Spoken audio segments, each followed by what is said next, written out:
আউযুবিল্লাহি মিনাশ শাইতানির রাজিম। বিসমিল্লাহির রহমানির রহিম।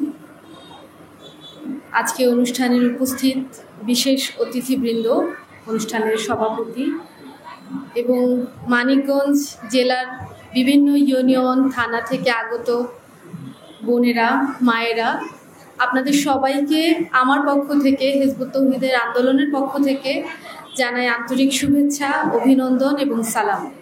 আসসালামু আলাইকুম ওয়া রাহমাতুল্লাহি ওয়া বারাকাতুহু। আপনারা স্বাভাবিকভাবেই নিজেদের অনেক গুরুত্বপূর্ণ কাজ রেখে সেই কাজের থেকে সময় বের করে আপনারা আজকে এই অনুষ্ঠানে এসেছেন। আমি আশা করব যে আমাদের কথাগুলো আপনারা একটু মনোযোগ দিয়ে শুনবেন, যেহেতু সময় নিয়ে এসেছেন, তাই না? আমি এমন একটি সময়ে আজকে আপনাদের সামনে এসে কথা বলছি, এমন একটি সময়ে উপস্থিত হয়েছি যখন আমাদের পুরো দেশে, সমাজে, পৃথিবীর চতুর্দিকে হাজারো সমস্যায় মানুষ জর্জরিত। যেদিকে তাকান, আপনার পাশের বাসায় তাকান, পাশের গ্রামে তাকান, দেশের যেদিকেই তাকান, টিভি খুলেন, নিউজ পত্রিকা খুলেন, সব জায়গায় শুধু সমস্যা সমস্যা সমস্যা নানাবিধ, এক একজনের সমস্যা এক এক রকম। আজকে এখানে আপনারা বিভিন্ন মায়েরা এসেছেন, আপনার যে স্কুলের বাচ্চাটাকে স্কুলে পাঠিয়েছেন সে কি নিরাপদে বাসায় ফিরে আসতে পারবে কিনা আপনারা ঠিকভাবে বলতে পারছেন না নিশ্চিত করে। অনেক মায়েরাই সেই স্কুলের শুরু থেকে শেষ পর্যন্ত বসে থাকতে হয় সন্তানকে নিরাপদে বাসায় নিয়ে আসার জন্য। আমাদের কিশোর বয়সের ছেলেগুলো তারা বিভিন্ন ভাবে মাদকের সাথে জড়িয়ে পড়ছে, তাদেরকে আমরা প্রোটেক্ট করতে পারছি না। যে বয়সে তাদের খেলাধুলা বা বিভিন্ন আউট অ্যাক্টিভিটি নিয়ে ইনভলভ থাকার কথা ছিল, ব্যস্ত থাকার কথা ছিল, এই বয়সেই তারা মাদকের মতন হিংস্র জঘন্য অ্যাক্টিভিটির সাথে তারা জড়িয়ে পড়ছে। আমাদের কিশোরী মেয়েগুলো যে বয়সে তারা আপনার ঘরের কাজে নানাভাবে আপনাদেরকে হেল্প করার কথা ছিল, ঘরের সৌন্দর্য বর্ধনের কথা ছিল, সমাজে তাদেরকে নানা শিক্ষায় শিক্ষিত হওয়ার কথা ছিল, সেই বয়সেই বিভিন্ন অবৈধ সম্পর্কে তারা জড়িয়ে পড়ছে। আমি কি ঠিক বলছি কিনা কথাগুলো? আপনারা হয়তো মনে স্বপ্ন বুঝছেন যে আমার মেয়েটা একটা পর্যায়ে পড়াশোনা শেষ করে তাকে ভালো ঘরে বিয়ে দিব, কিন্তু দেখা যাচ্ছে তার আগেই সেই ছোট্ট কিশোরী মেয়েটাই কোনো বিবাহিত পুরুষের সাথে সম্পর্কে লিপ্ত হয়ে যাচ্ছে। এমন ঘটনা কি আমাদের সমাজে এখন ঘটছে না? শুধু তাই নয়, আপনি যদি পরিবারগুলোর দিকে তাকান, একটা সময় পরিবারের সমস্ত সদস্যরা, আত্মীয় স্বজন, সুখে দুঃখে একসাথে আমরা ছিলাম, তাই না? কোনো একটা অনুষ্ঠান হলে, কোনো একটা বিপদ আপদ হলে বাহিরের মানুষের প্রয়োজন হতো না। আমাদের যে বাড়ির লোক ছিল, হ্যাঁ, এই ঘর ওই ঘর সমস্ত ঘর থেকে লোকজন এসে হেল্প করতেন। তাদের হেল্পেই আমাদের বড় বড় অনুষ্ঠান, শোক, সুবিধা, আনন্দ সবকিছু উতরে উঠতাম আমরা। কিন্তু এখন সমাজে পরিস্থিতি এমন হয়ে গেছে যে একটা মানুষ যদি মরেও যায়, পচে গন্ধ বের হওয়ার আগ পর্যন্ত আমরা বলতে পারি না যে আমাদের পাশের বাড়িতে সে লোকটা মারা গেছে। এই হচ্ছে আমাদের মানবিকতা, আমাদের সমাজের অবস্থা। এই কিছুদিন আগের 2-3 দিন আগের একটা নিউজ, 3 বছরের একটা বাচ্চা শিশু, তাকে হাত পা বেঁধে 2 জন মধ্যবয়সী লোক তাকে ধর্ষণ করেছে, সেই পিচ্চি মেয়েটাকে। যে বাবা মার সন্তানের সাথে এই ঘটনা ঘটেছে, একবার চিন্তা করে দেখেন সেই বাবা মার অবস্থা। ওই বাবা মা বলতে পারবে যে তারা কতটা জঘন্য সমাজে বসবাস করছে। ওই বাবা মা বলতে পারবে বিপদ কাকে বলে, ওই বাবা মা বলতে পারবে হিংস্রতা কাকে বলে। ঠিক বলেছে কি না?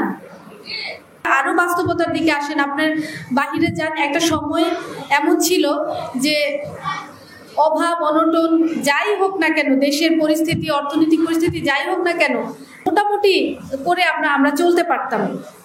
এই গাছ, ওই সবজি, এই ফসল, ওই ফসল, অর্থাৎ মোটামুটি করে কিন্তু একটা সংসার চলে যেত, তাই না? কিন্তু এখন বাজারের দিকে তাকান, 95% ফ্যামিলি তারা চাকরিজীবী সদস্যের চাকরির বেতনের টাকা ছাড়া তাদের চলা কিন্তু সম্ভব না। সেই সময় এখন আর নাই। যখন সমাজে বা দেশে কোনো অর্থনৈতিক সংকট শুরু হতো, দুর্ভিক্ষ বা কোনো ক্রাইসিস আসতো, তখন আমরা আমরা ছোটবেলায় বা এখনো অনেক জায়গায় শুনি যে স্লোগান দেওয়া হতো যে বেশি বেশি আলু খাও, ভাতের উপর চাপ কমাও। এটা শুনতাম না? কিন্তু এখন আলুর দামও 60 টাকা কেজি। 15,000 টাকা ইনকাম করলে তার মোটামুটি দিব্যি তার পরিবার চলে যেত। সেই সদস্যটা এখন 30,000 টাকা ইনকাম করলেও তার সংসার চালানো সম্ভব হচ্ছে না। আগে 8-10 জন সদস্যের সংসার একজন বাবা বা ভাইয়ের ইনকামেই চলে যেত, কিন্তু এখন বাবা ইনকাম করে, ভাই ইনকাম করে, মাও ইনকাম করে, তাও আমাদের সংসার চলতে কিন্তু হিমশিম খাচ্ছে। এই হচ্ছে আমাদের সামাজিক পরিস্থিতি। আপনি যদি পৃথিবীর রাষ্ট্রগুলোর দিকে তাকান, রাষ্ট্রে রাষ্ট্রে চলছে যুদ্ধ। যুদ্ধ কথাটা শুনতে 2 অক্ষরের একটা শব্দ, কিন্তু এটার গভীরতা অনেক। এই যুদ্ধের গভীরতা অনেক। আপনি সিরিয়া, আফগানিস্তান, লেবানন, মায়ানমার বা বিভিন্ন যুদ্ধ আক্রান্ত দেশগুলোর দিকে তাকান, সেখানে ভয়াবহ পরিস্থিতি। সেখানে নারী শিশুদের আর্তনাদ আকাশ বাতাস ভারী করে ফেলছে। কিন্তু আমরা যারা আজকে এখানে অডিটোরিয়ামে বসে বক্তব্য শুনছি বা নিরাপদে ঘরবাড়িতে বসবাস করতে পারছি, আমরা এই সংকট এখনো বুঝতে পারবো না। কারণ আমাদের কাছে সেই সংকটগুলো এখনো একটা নিউজ, একটা সংবাদ মাত্র। এটা আমার দেশের বা আমার ঘরের কোনো সমস্যা না, কিন্তু তারাও কিন্তু আপনাদের মতন আমাদের মতন সাধারণ ঘরের ভদ্র পরিবারের নারী। এখন তাদের অবস্থা হচ্ছে কি, তাদের পরবর্তী সকালটা কিভাবে হবে তারা বলতে পারছে না। আমি অনেক নিউজে দেখলাম, নিউজ পেপারে, যে যুদ্ধের যে পরিস্থিতি, সেখানে পরবর্তী সকালবেলা বোমটা কি তার বাসায় পড়বে কিনা, তার বাড়িটা থাকবে কিনা, সে কিন্তু নিশ্চিত না। যার ফলে কি হচ্ছে, যে যদি বোম আমার বাসায় পড়ে বা আমার বিল্ডিংয়ে পড়ে, আমি তো আর কিছু খুঁজে পাবো না। এ কারণে তারা বাচ্চাদের হাতে নাম লিখে রাখে, যে যদি মানে ধ্বংসস্তূপের নিচেও বাচ্চার লাশটা পড়ে থাকে, আমি যেন এই নামটা দেখে চিনতে পারি যে এটা আমার বাচ্চা। কি মর্মান্তিক চিত্র, কি মর্মান্তিক বাস্তবতা, একবার ভাবতে পারেন? যেখানে এখন আমরা আতঙ্কিত, মানে আমরা টেনশনে থাকি কি আমার বাচ্চাটা খাচ্ছে কিনা, আমার বাচ্চাটা পড়াশোনা করছে কিনা, রেজাল্টটা ভালো হচ্ছে কিনা। হ্যাঁ, হাইস্ট হলে আমি যে চিত্রগুলো বললাম যে নিরাপদে থাকছে কিনা বা থাকবে কিনা, আর তারা চিন্তা করছেন পরবর্তী সকালে আমি আমার সন্তানের লাশটা চিনতে পারবো কিনা। এরকম হাজারো সমস্যায় পৃথিবী জর্জরিত। সেই রকম একটি পৃথিবী, সেই রকম সমাজ, সেই রকম দেশের বসবাস করে সত্যিকার অর্থে শারীরিকভাবে সুস্থ থাকলেও মনের দিক থেকে ভালো থাকার আসলে কোনো উপায় নাই। আর সেই না ভালো থাকার কারণে সেই তাড়না থেকেই আসলে আপনাদের কাছে ছুটে আসা, যে যেই সংকটটা, যেই পরিস্থিতিটা আমাদের সমাজের, আমাদের দেশের, আমাদের পরিবারের চতুর্দিকে শুরু হয়েছে, সেটা যদি আমার ঘরেও চলে আসে, আমার সমস্যা হয়ে যায়, সেই সমস্যাটা যদি কালকে আমার সমস্যা হয়ে যায়, তাহলে কি আমি টিকতে পারবো? টিকতে পারবো না। কিন্তু কথায় আছে, যদি পাশের ঘরে আগুন লাগে আর সেই আগুন যদি আমি না নেভাই, তাহলে কালকে সেই আগুন আমার ঘরকেও পুড়িয়ে ফেলবে। সেই আগুন, হ্যাঁ, সেই আগুন নেভানোর তাড়না নিয়েই আজকে আমি আপনাদের কাছে ছুটে এসেছি। এখন আমার কথা হচ্ছে যে এই যে মুসলিম জাতি হয়ে আজকে আমরা তো মুসলমান সবাই, এখানে আমি দেখছি সবাই, অনেকেই বোরখা পরে এসেছেন, নিশ্চয়ই সবাই নামাজ কালাম করেন, হজ যাদের সামর্থ্য আছে হজ করেন, কোরবানি দেন, সাওম রাখেন, তাই না? তারপরেও আমাদের সাথে এমনটা হচ্ছে কেন? যুদ্ধ যে যে দেশগুলোতে হচ্ছে, আপনারা খেয়াল করে দেখেন, সব যুদ্ধগুলি কিন্তু মুসলিম কান্ট্রিতেই হচ্ছে, মুসলিম দেশেই হচ্ছে, তাই না? মরছে কারা? আমাদের মতো মুসলমানরা। ধর্ষিত হচ্ছে কারা? আমাদের মতো মুসলিম নারীরা। তাহলে আল্লাহ তো এই কথা বলেন নাই। আল্লাহ তো বলছেন যে তোমরা যদি ঈমান আনো এবং সৎ পথে চলো, আমার হুকুমের উপর থাকো, তাহলে তোমরা জান্নাতে যাবে। তাহলে যেই আল্লাহ মুসলিম মুমিনদেরকে জান্নাতের ওয়াদা দিলেন, সেই আল্লাহ আমাদের সাথে এরকম কেন করছেন? আমাদেরকে কেন রক্ষা করছেন না? এটার প্রশ্ন কি কখনো আপনাদের মনে জেগেছে? জেগেছে যে কেন আমরা এত সমস্যায় গ্রস্ত আছি, আমাদের সমাজে এত সমস্যা, আমাদের রাষ্ট্রে এত সমস্যা, এই সমস্যাকে আল্লাহ সমাধান করতে পারেন না? বা এত সমস্যা কেন? এই সমাজে বসবাস করে পাশে একটা সন্তান ধর্ষিত হয়েছে বিধায় একটা মা কান্না করছে, আর আমি চিন্তা করছি আমি নামাজ পড়ে রোজা রেখে জান্নাতে চলে যাব। এটা কি সম্ভব? এমন একটি সমাজে বসবাস করে আমি জান্নাতে চলে যেতে পারবো? এই প্রশ্ন কি জাগে আপনাদের মনে? এই যে পরিস্থিতি, এটা কেন হচ্ছে? আমরা মুসলমান, আমরা হজ করি, আমরা জাকাত দেই, আমরা কোরবানি দেই, আমরা সওম রাখি, আল্লাহর মানে আমরা মনে করি আমরা পর্দায় থাকছি, সবকিছু আল্লাহর হুকুম মতোই করছি, এটাই তো আমরা মনে করছি, তাই না? তাহলে কেন এরকম হচ্ছে? আজকে আমি আপনাদেরকে বলতে চাই, এই যে আজকে আমাদের উপর যে দুর্দশা নেমে এসেছে মানুষ জাতির উপর, এবং আমি স্পেসিফিক বলবো মুসলমান জাতির উপর যে দুর্দশা নেমে এসেছে, যে গজব নেমে এসেছে, এটার কারণ হচ্ছে আমরা আসলে আল্লাহ যেই কালেমার কথা বলেছিলেন যে তোমরা যদি লা ইলাহা ইল্লাল্লাহ এই কথার উপর ঐক্যবদ্ধ হও তাহলে তোমরা পাবে জান্নাত, আমরা আসলে সেই কথার উপর আজকে নেই। আমরা আল্লাহর হুকুম মানছি না বিধায় আজকে আমাদের সমাজে এত সমস্যা, এত অসুবিধা। এখন আপনারা অনেকেই বলতে পারেন যে আপা এটা কি বললো, আমরা কিভাবে আল্লাহর হুকুম মানি না, আমরা তো সব কিছুই মানছি, আমরা তো আল্লাহ যেভাবে বলে সেভাবেই চলার চেষ্টা করছি। কিভাবে আমরা আল্লাহর হুকুমে নেই সে কথাটা আমি একটু পরে বলছি। তার আগে আমাদেরকে যে জিনিসটা জানতে হবে সেটা হচ্ছে আল্লাহ আসলে আমাদেরকে পৃথিবীতে কেন পাঠিয়েছেন। এই যে আমাদের মানুষদেরকে পৃথিবীতে পাঠালেন, এটার একটা উদ্দেশ্য আছে না? আমার কথা কি বুঝতে পারছেন আপনারা? আচ্ছা, এই যে আমরা পৃথিবীতে আসলাম, এই পৃথিবীর একটা জিনিসও কি আল্লাহ অপ্রয়োজনীয় সৃষ্টি করেছেন? অপ্রয়োজনীয় সৃষ্টি করেনি। দেখেন, আপনার একটা ছোট্ট সংসার যেখানে আপনি, আপনার সন্তান, আপনার হাজবেন্ড মিলে কয়েকজন সদস্যের পরিবার, সেই ছোট্ট সংসারটাতেও আপনারা কি অপ্রয়োজনীয় কোনো জিনিস রাখেন? রাখেন না। যেটাই অপ্রয়োজনীয় সেটা হয় বিক্রি করে ফেলেন, নয় ফেলে দেন, নয়তো সাইড করে রাখেন। এই যে আপনার ছোট্ট পরিবার নিয়ে আপনার এত পরিকল্পনা, হ্যাঁ, আপনি কিভাবে ছোট্ট সন্তানটাকে পড়াশোনা করে বড় করবেন, কোথায় সে চাকরি করবে, কিভাবে তাকে বিয়ে দিবেন, তার পরবর্তী জীবন কিভাবে চলবে, এই সমস্ত বিষয় নিয়ে আপনাদের টেনশন আছে না, পরিকল্পনা আছে না? এইটা কার থেকে শিখলাম আমরা? আল্লাহর কাছ থেকেই তো। তাহলে এই ছোট্ট পরিবার নিয়ে, এই 60-70 বছরের একটা জীবন নিয়ে যদি আমাদের এত পরিকল্পনা, তাহলে এত বড় পৃথিবী যে স্রষ্টা, যে আল্লাহ সৃষ্টি করেছেন, এত মানে সূর্য, চন্দ্র, আকাশ, পাহাড়, নদী, নালা, গাছ, ফল, হ্যাঁ, পশু পাখি, হাজার হাজার সৃষ্টি। প্রকৃতির দিকে তাকালে আমরা তো সব প্রকৃতি সম্পর্কে জানিও না, এত কিছু জিনিস সৃষ্টি করলেন, তিনি কি আসলে কোনো একটা জিনিস অপ্রয়োজনীয় সৃষ্টি করতে পারেন? অপ্রয়োজনীয় সৃষ্টি করেননি। এবং সবচেয়ে অদ্ভুত বিষয় হচ্ছে এই সমস্ত কিছু উনি সৃষ্টি করেছেন এই মানুষকে সেবা দেওয়ার জন্য। আমরা যে মানুষ পৃথিবীতে এসেছি, এই সূর্যকে সৃষ্টি করেছে আমাদেরকে আলো দেওয়ার জন্য, আকাশকে সৃষ্টি করেছেন আমাদেরকে সার্ভিস দেওয়ার জন্য, জমিনকে সৃষ্টি করেছে আমাদের মানে খাদ্য উৎপাদনের জন্য, আমাদের বসবাসযোগ্য করে। একটা পোকা পর্যন্ত, সৃষ্টি জগতে একটা পোকাকেও আল্লাহ মানুষের অকল্যাণে সৃষ্টি করেননি, মানুষের কল্যাণে, মানুষের উপকারেই সৃষ্টি করা হয়েছে। তাহলে সেই এত কিছু, একটা ফল ধরেন, আপনি একটা বীজ ফেলে দিলেন, একটা ফল গাছ হলো, সেই ফল গাছটাও আপনাকে ফল দেওয়ার জন্যই হয়েছে। একটা ফুল গাছ হয়েছে, সেটা আপনাকে মোহিত করার জন্য, আপনাকে সার্ভিস দেওয়ার জন্যই হয়েছে। তাহলে এত মানে সৃষ্টি জগতের এত সার্ভিস, এত সেবা মানুষের জন্য, সেই মানুষকে কি আল্লাহ কোনো উদ্দেশ্য ছাড়া তৈরি করেছেন? আমরা যে সন্তান আল্লাহ আমাদেরকে দান করেন, সেই সন্তান নিয়ে আমাদের কত পরিকল্পনা থাকে, তাকে কিভাবে বড় করব, কোথায় পড়াবো, হ্যাঁ, মানে কিভাবে বিয়ে দিব, কিভাবে চাকরি করবো, কত পরিকল্পনা তাকে নিয়ে। তাহলে এই যে এত যত্ন করে আমাদের এই মানুষকে আল্লাহ সৃষ্টি করলেন, তাকে কি কোনো উদ্দেশ্য ছাড়া শুধুমাত্র আপনারা পৃথিবীতে এসেছেন, খাবেন দাবেন, সন্তান জন্ম দিবেন, বংশবৃদ্ধি করবেন, একটা সময় বয়স হলে মারা যাবেন, এর জন্যই কি আল্লাহ আপনাদেরকে সৃষ্টি করেছেন, আমাদেরকে সৃষ্টি করেছেন? এটা কি হতে পারে? হতে পারে না। আল্লাহ একটা বিশাল পরিকল্পনার অংশ হিসেবেই এই মানুষকে সৃষ্টি করেছেন।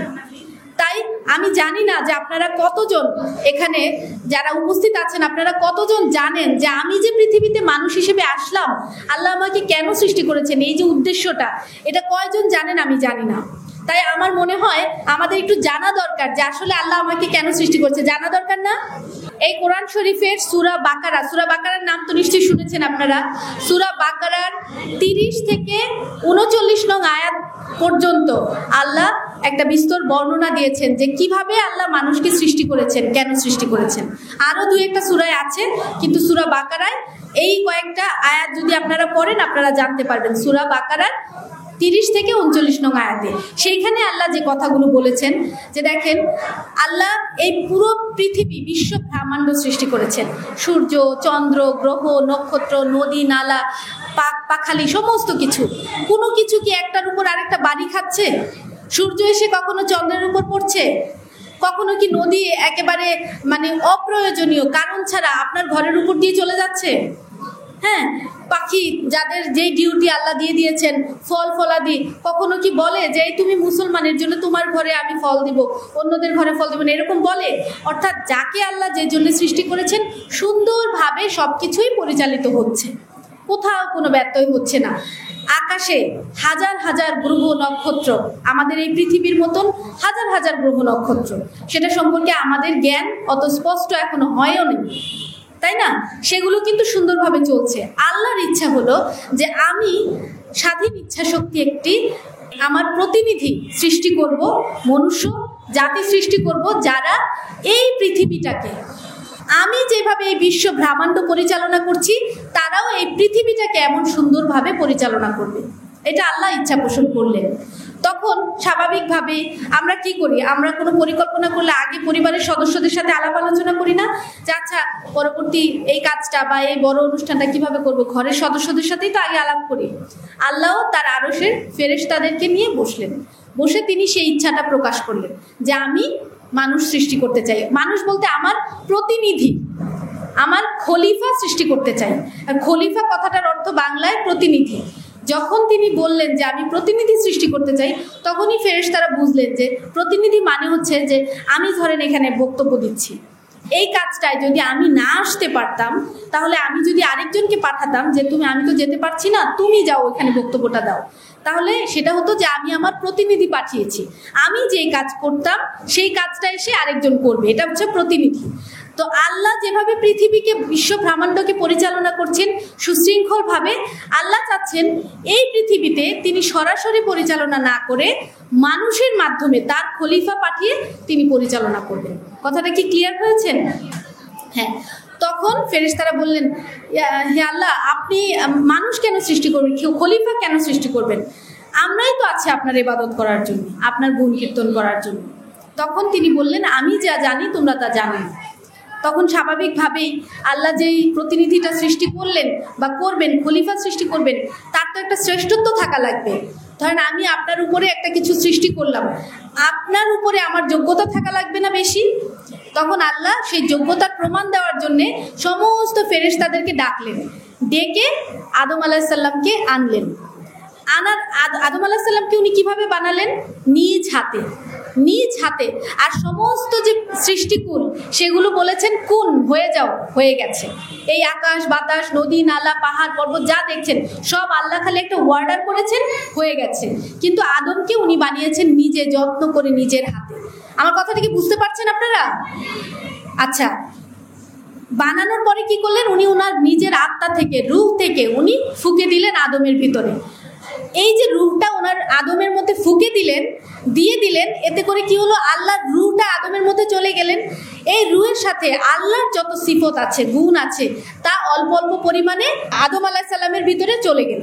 সেখানে আল্লাহ যেরকম আমাদেরকে রিজিক দেন, মানুষও তো রিজিক ইনকাম করেন, তাই না? আল্লাহ যেভাবে সৃষ্টি করেন, মানুষও তো বিভিন্ন জিনিস উদ্ভাবন করেন না? এভাবে করে আল্লাহ যেরকম পৃথিবী পরিচালনার ক্ষেত্রে স্বাধীন, উনি পরাধীন না, ঠিক এই স্বাধীন ইচ্ছা শক্তিটাও মানুষের ভিতরে আসলো, কিন্তু পরিমাণে অল্প অল্প। কথাটা বুঝতে পেরেছেন? ধরেন একটা সমুদ্র, সেখানে বিশাল বড় বড় ঢেউ উঠে, সেই ঢেউয়ে লঞ্চ, স্টিমার, বড় বড় জাহাজ ডুবে যায় না? সেখানে পানি প্রচণ্ড লবণাক্ত না, মুখে দেওয়া যায় না। অর্থাৎ একটা সমুদ্রে যা যা উপাদান আছে, আমি যদি ধরেন একটা ছোট্ট গ্লাসে করে একটা সমুদ্রের এক গ্লাস পানি এখানে উঠিয়ে নিয়ে আসি আর ল্যাবরেটরিতে দেই, তাহলে সমুদ্রের পানিতে যা যা গুণ আছে আমার ওই গ্লাসের পানিতে তা থাকবে না? থাকবে কি না? সব উপাদান থাকবে। কিন্তু সমুদ্রের পানি একটা জাহাজ ডুবাতে পারবে, আমার ওই গ্লাসের সমুদ্রের পানি কি একটা জাহাজ ডুবাতে পারবে? সমুদ্রের পানিতে মানুষ মানে অতল সমুদ্রে তলিয়ে যাবে, একটা গ্লাসের সমুদ্রের পানির মধ্যে কি মানুষ ডুববে? অর্থাৎ গুণাগুণ গুণাগুণ সবকিছুই ওই সমুদ্রের পানির, কিন্তু ক্ষমতা অসীম সমুদ্রের মতো না। ঠিক স্রষ্টার ক্ষেত্রেও সেটা হয়েছে।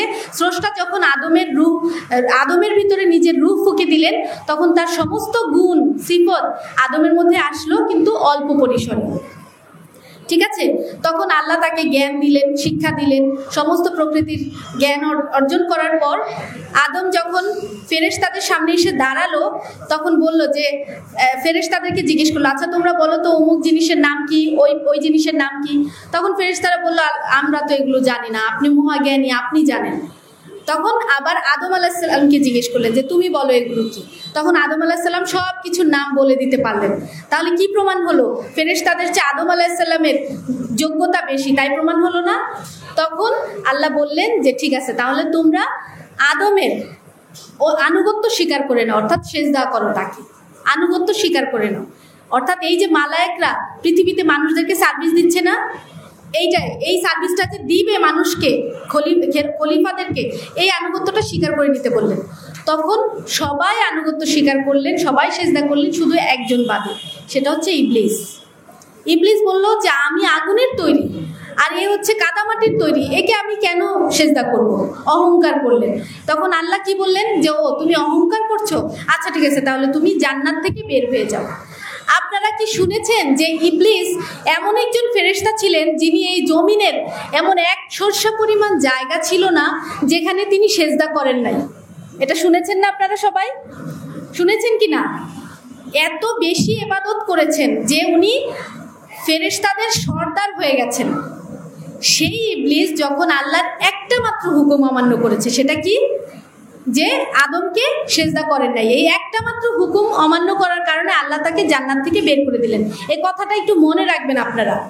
আমি যে আপনাদেরকে শুরুতে বললাম যে আজকে এই অশান্তির মূল কারণ হচ্ছে আমরা আল্লাহর হুকুম থেকে সরে গেছি, এই কথাটা বলার জন্যই আমি এই কথাগুলো বলছি যে ইবলিস একটা মাত্র হুকুম অমান্য করার কারণে জান্নাত থেকে নেমে আল্লাহ তাকে বিতাড়িত করে দিলেন। তাহলে দেখেন আজকে আমরা মানুষ আজকে কত হাজার কত শত শত হুকুম আল্লাহর অমান্য করছি। এই যে হুকুম অমান্য করার মানার বিষয়টা, এটা কি? আল্লাহ যখন ইবলিসকে বিতাড়িত করে দিলেন, তখন ইবলিসের মধ্যে একটা জিদ হলো না যে আমি তোমার এত ইবাদত করলাম আর এই এক কাদামাটির আদম, এর জন্য তুমি আমাকে জান্নাত থেকে বের করে দিলা? আচ্ছা ঠিক আছে, তাহলে আমিও তোমার কাছে এই যে এত ইবাদত করলাম, আমি তোমার কাছে একটা সুযোগ চাই। কি?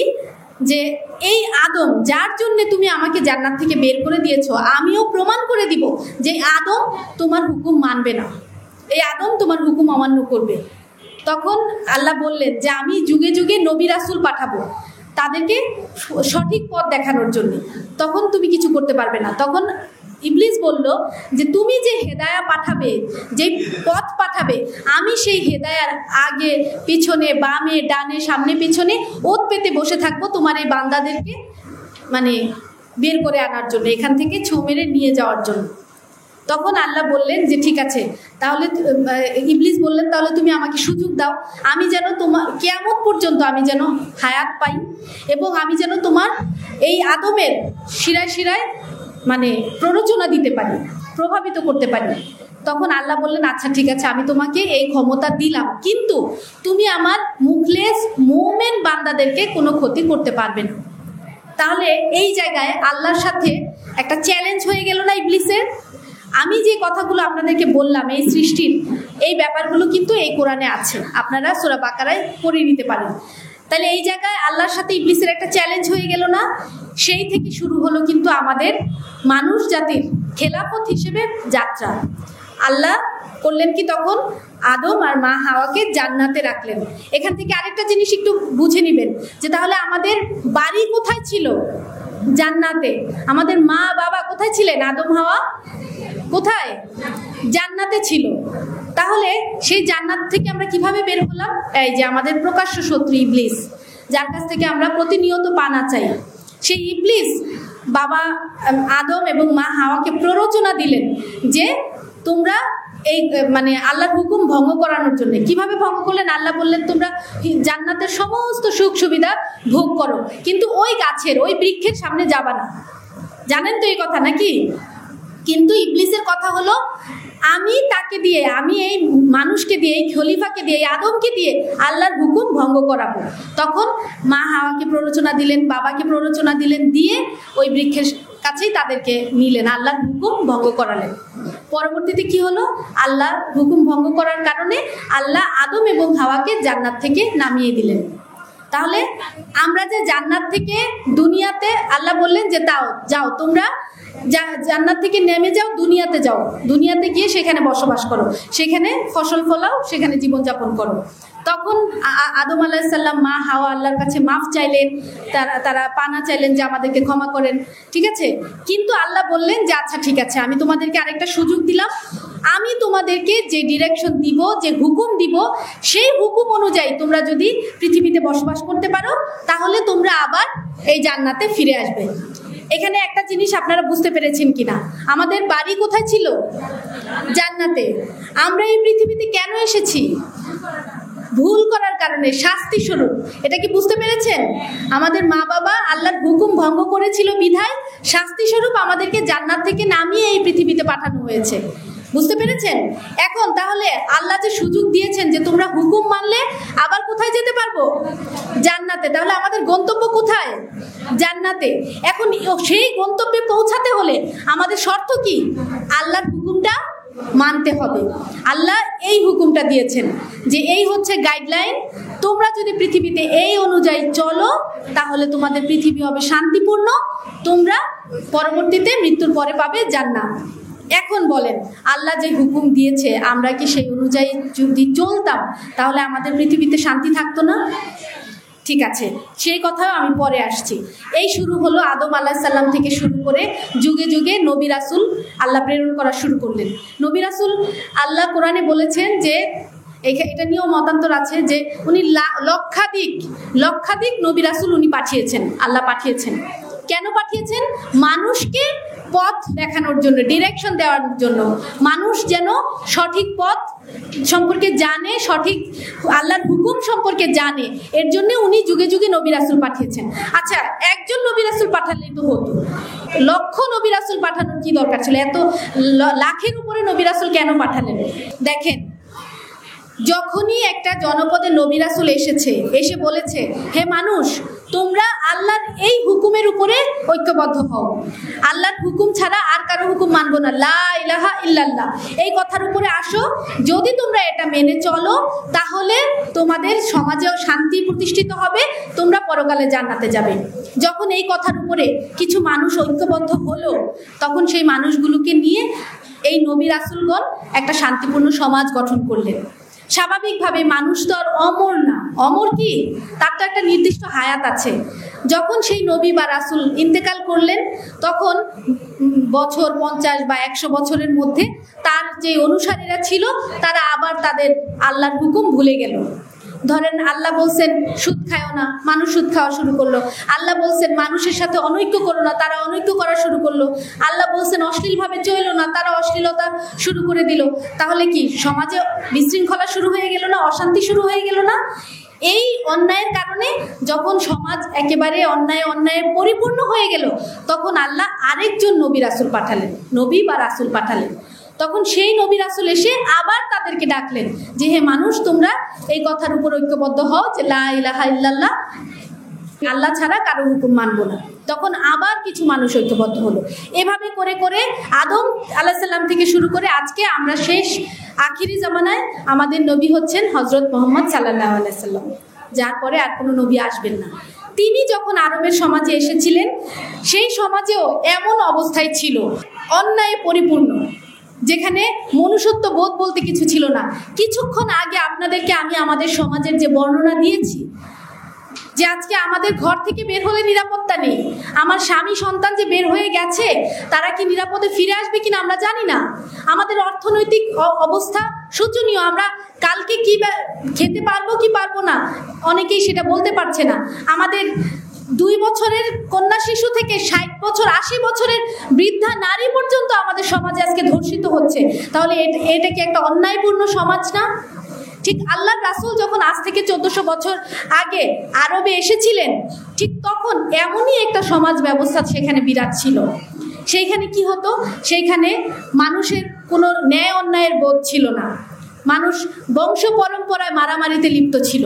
ধরেন আমার একটা গরু বেঁধে রেখেছে, আমার মানে আমি বেঁধে রাখছি আমার ঘরের পাশে, কারো একজনের দেখে মনে চাইছে আমার গরুটাকে সে নিয়ে চলে গেছে, কোনো ন্যায় অন্যায় নাই, কোনো বিচার নাই যে আল্লাহ আমার গরুটা কেন আপনি নিয়ে গেলেন, এটার কোনো বিচার নাই।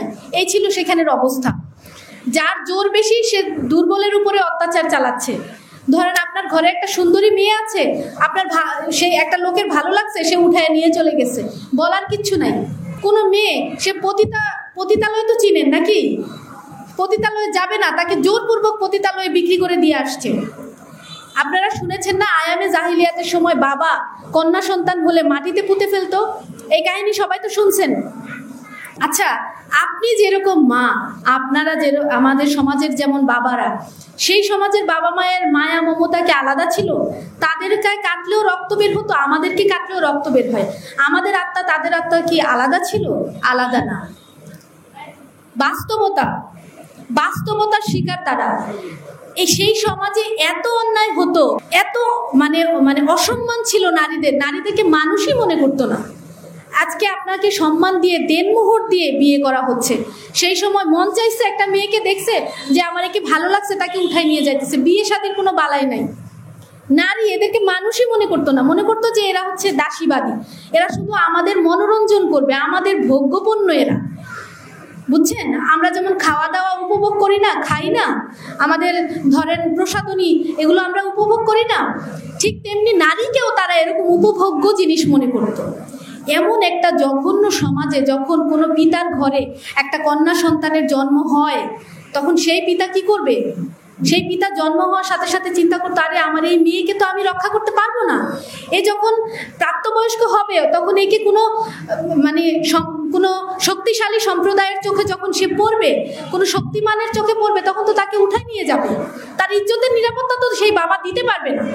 সেই দুঃখে, সেই ইজ্জতের ভয়ে, সম্মানের ভয়ে মেয়ে সন্তান হলে তখন সে তাকে কবর দেওয়ার পর্যন্ত সিদ্ধান্ত নিয়ে ফেলতো যে আমার ঘরে এই মেয়ে সন্তান হচ্ছে আমার দুর্বলতার চিহ্ন, এই মেয়ে আমার দুর্বলতা, এই মেয়ে থাকলে আমি তার মান সম্মান রক্ষা করতে পারবো না।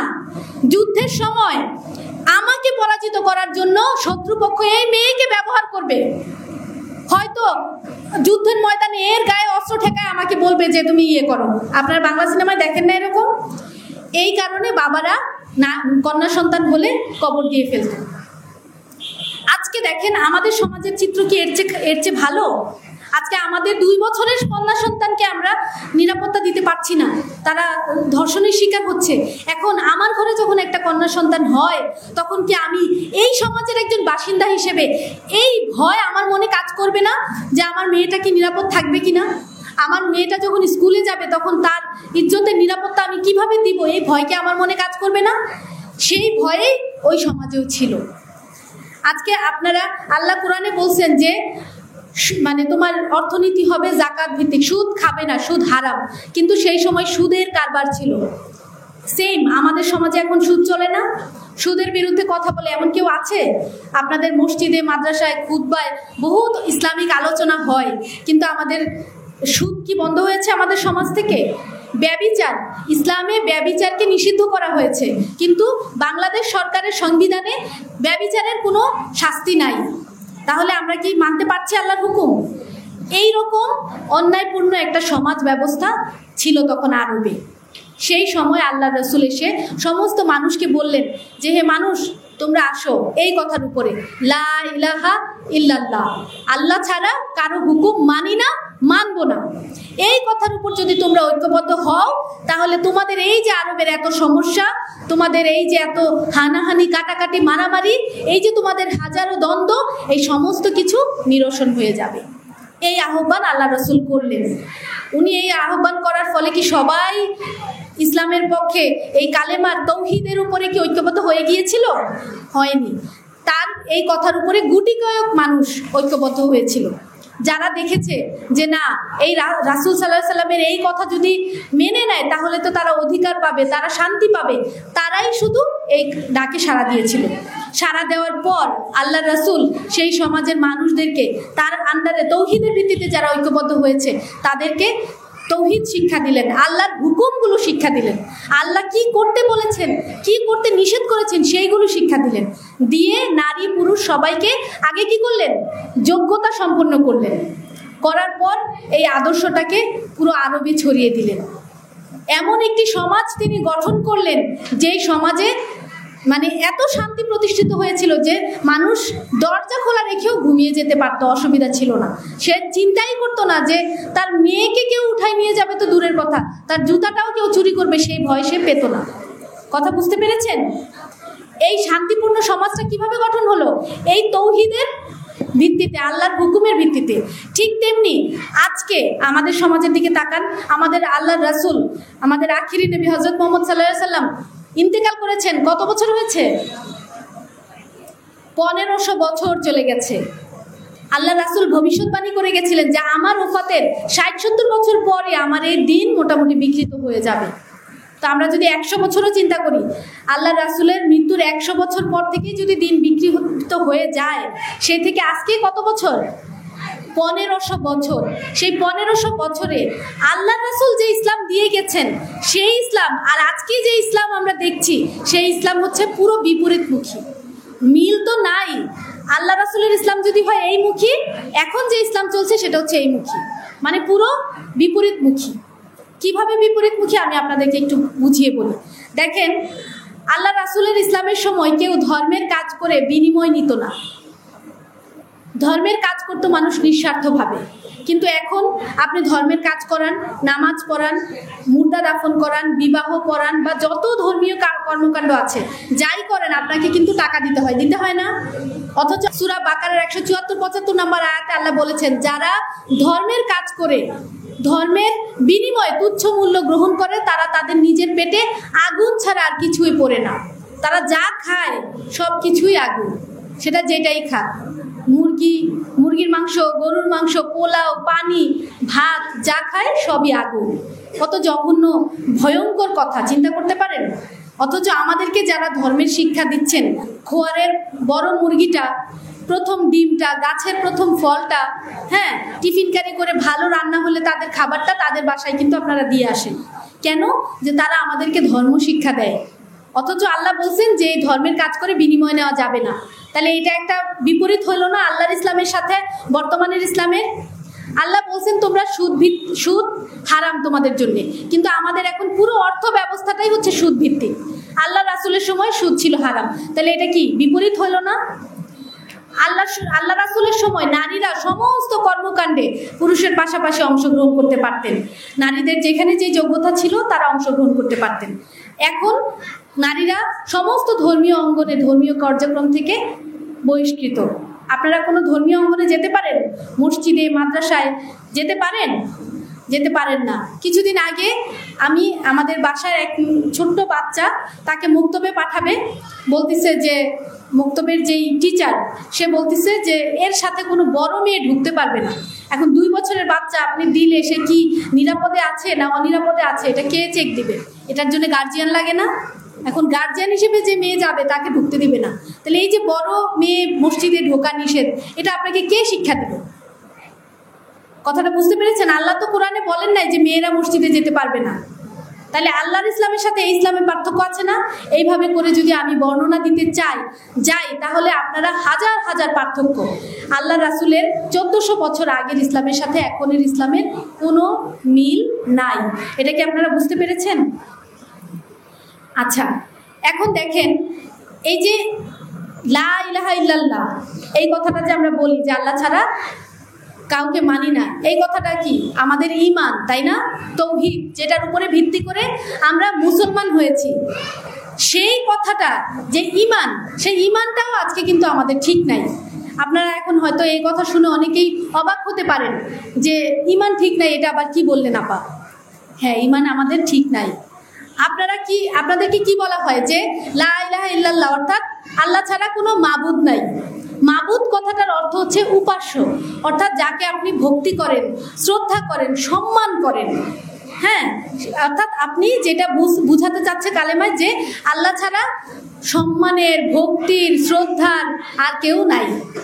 এই কারণে কি করেন, আল্লাহকে আপনি বিশ্বাস করেন, আল্লাহর কিতাব দেখলে আপনি চুমু খাচ্ছেন, একটা আরবি লেখা ওইটা তো কোরআনের ভাষা, এটাকে আপনি সম্মান করছেন, হ্যাঁ, নামাজ পড়ছেন, নামাজে আল্লাহর প্রশংসা করছেন, ইত্যাদি ইত্যাদি।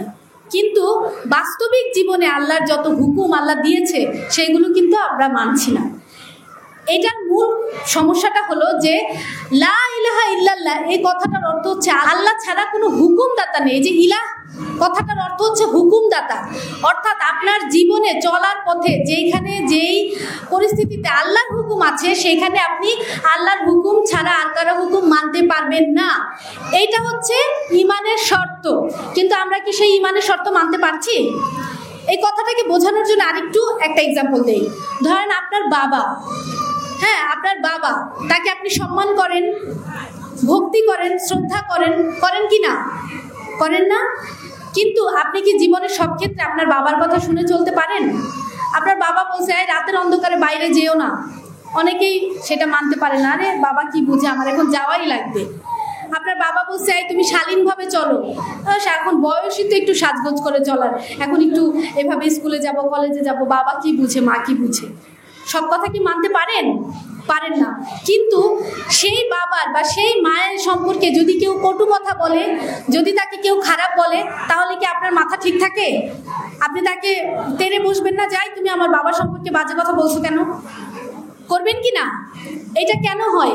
কারণ আপনি আপনার বাবাকে ভালোবাসেন, ভক্তি করেন, শ্রদ্ধা করেন। আপনি তার কোনো আদেশ নাই মানতে পারেন, কিন্তু তার সম্পর্কে কেউ বাজে কথা বলবে এটা আপনি মানতে পারবেন না। ঠিক আল্লাহকেও আমরা সেই জায়গাটাতেই বসিয়ে রেখেছি। আল্লাহকেও আমরা ভক্তি করি, শ্রদ্ধা করি, সম্মান করি। আমার কথাটা কি আপনারা বুঝতে পারছেন? আমরা আল্লাহকে ভক্তি করি, শ্রদ্ধা করি, যে আল্লাহ আমি আল্লাহকে বিশ্বাস করি। কি বিশ্বাস করি? এই পুরো পৃথিবী আল্লাহ তৈরি করেছেন, আমাকে আল্লাহ সৃষ্টি করেছেন, আমাকে একটা সন্তান দিয়েছেন, এটা আল্লাহ দিয়েছেন, আমার গাছের যে ফলটা এটা আল্লাহ দিয়েছেন, হ্যাঁ, এগুলো আমরা বিশ্বাস করি। এই কারণে আল্লাহকে সম্মান করি। আল্লাহ সম্পর্কে যদি কেউ একটা কটু কথা বলে তাহলে তেড়ে যাই, আল্লাহ সম্পর্কে উল্টাপাল্টা কথা বলবা না। এই কোরআন শরীফটা আল্লাহ নাজিল করেছেন, বিশ্বাস করি, যার কারণে এটা যদি পড়ে যায়, কোনোভাবে যদি অসম্মান হয়, তাহলে এটাকে বুকে ধরে সালাম করি, করি না? এটা হচ্ছে ভক্তি, শ্রদ্ধা, সম্মান। কিন্তু আল্লাহ এই কোরআনে বলছেন যে তোমরা সুদ খায়ও না। আমরা কি সুদের বাইরে যাইতে পারতেছি?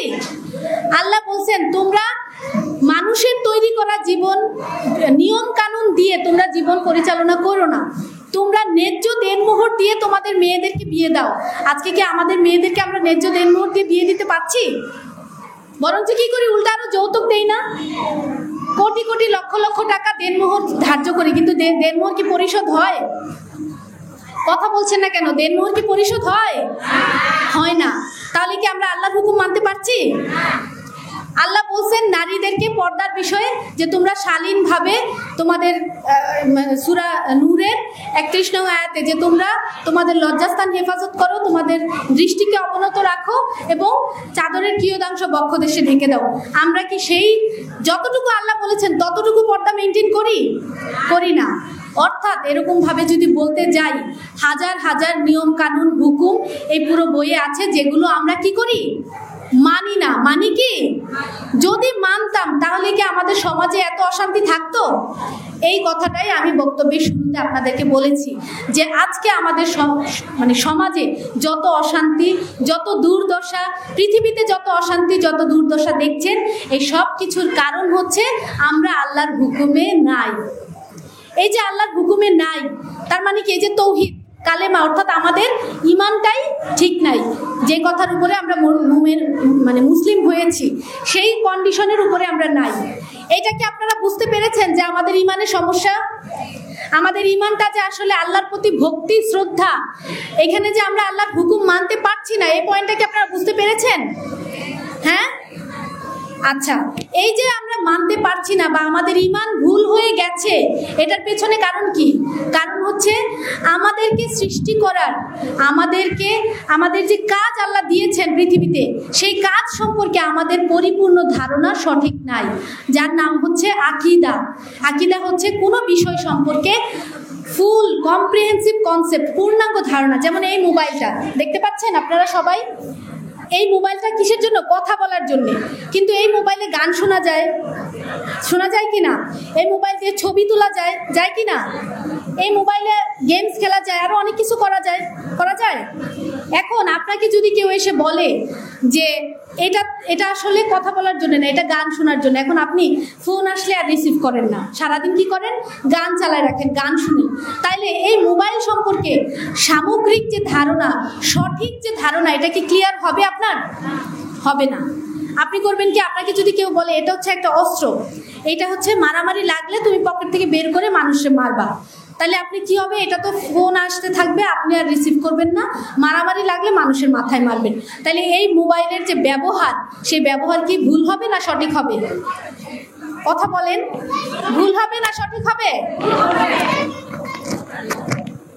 ঠিক একইভাবে কোনো বিষয় সম্পর্কে যখন সামগ্রিক ধারণা সঠিক না থাকে, তখন সেই জিনিস দ্বারা যে আমল করা হয়, অর্থাৎ যে ব্যবহার করা হয়, ব্যবহার এটা হচ্ছে আমল, সে ব্যবহারটাও ভুল হবে।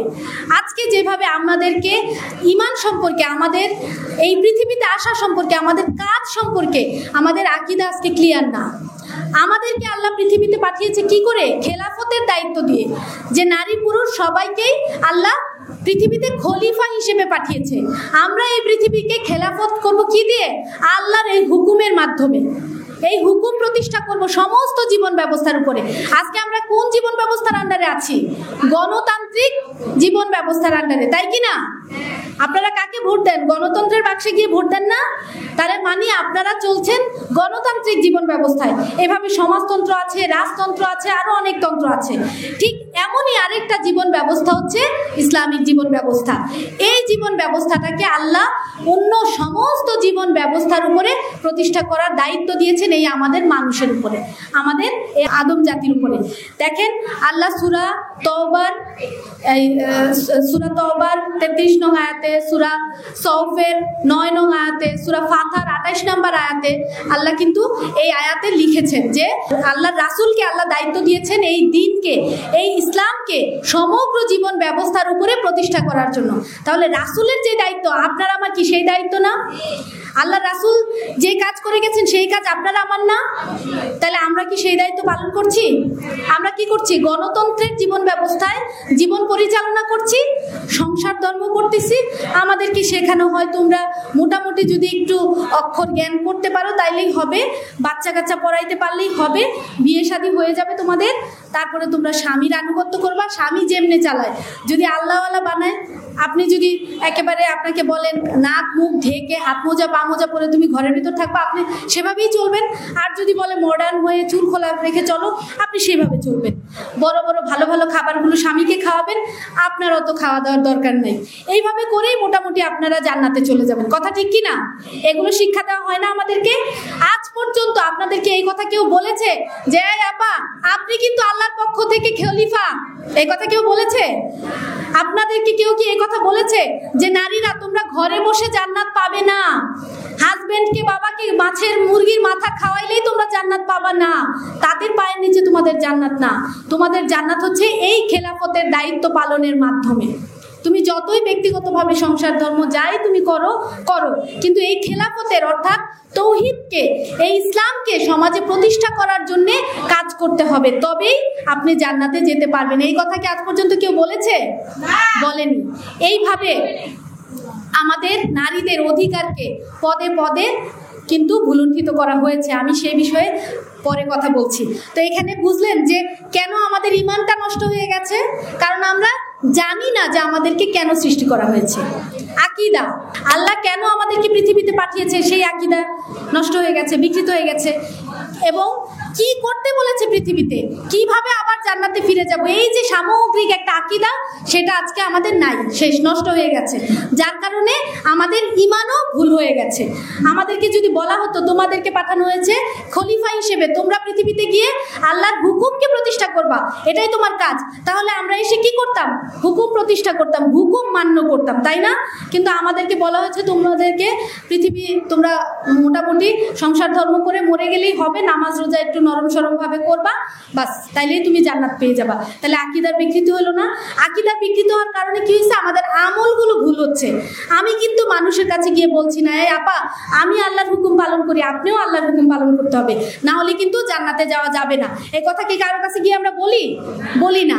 কেন? কারণ আমাদের আকীদা নাই, যার কারণে আমাদের আমলও ভুল হচ্ছে। আমরা কোনো মসজিদে যাই না, কারণ আমাদেরকে বলা হয়েছে তোমাদের মসজিদে যাওয়ার দরকার নেই, এটা পুরুষরা যাবে। এই আকীদা ভুল, যার কারণে আমাদের আমলও ভুল, আমরা যাই না মসজিদে, আমরা সমাজের কোনো কর্মকাণ্ডে যাই না। এইভাবে করে আকীদা ভুল হওয়ার কারণে, অর্থাৎ কেন আমাদেরকে সৃষ্টি করা হয়েছে, আমাদের কাজ কি, এইটা সম্পর্কে ভুল ধারণা হওয়ার কারণে আজকে আমাদের ঈমান ভুল হয়ে গেছে। ঈমান ভুল হওয়ার কারণে আমাদের আমল, যে কাজ করতেছি সেগুলো ভুল হচ্ছে। এই 3টা পয়েন্ট কি আপনারা বুঝতে পেরেছেন? আকীদা, ঈমান, আমল, এই 3টা পয়েন্ট বুঝতে পেরেছেন? এই 3টা পয়েন্টের মধ্যে আজকে আমরা শেষ। আমাদের ঈমানও নাই, আকীদাও নাই, আমলও নাই, যার নাই না আছে, আমরা কিন্তু করছি। আপনারা কিন্তু চিন্তা করবেন যে আমি তো নামাজ পড়ি, তাহলে আমল করছি না কোথায়? শুধু নামাজটা তো আপনার আমল না, আপনার মূল আমল কি? মূল কাজ হচ্ছে এটাকে সমাজে প্রতিষ্ঠা করা, সেই মূল আমলটা আমরা করছি না। কথা বুঝতে পেরেছেন? আচ্ছা, এখন এই আমরা 1400 বছর পর আল্লাহর এই সত্য হিজবুত তৌহিদ আন্দোলনকে আবার দান করেছেন সেই আকীদাটা, যে আমাদের যিনি ইমামুজ্জামান মোহাম্মদ বায়েজিদ খান কর্মী, আমাদের প্রতিষ্ঠাতা, উনি বুঝতে পেরেছেন যে আসলে মুসলমান জাতির তো এত দুঃখ দুর্দশা থাকার কথা ছিল না। যেই জাতির দায়িত্ব নিয়েছেন আল্লাহ, আল্লাহ কি মুমিনদের ওলি না? আল্লাহ আমাদের দায়িত্ব নিয়েছেন না? যার দায়িত্ব আল্লাহ নিয়েছেন তার কেন এত কষ্ট থাকবে?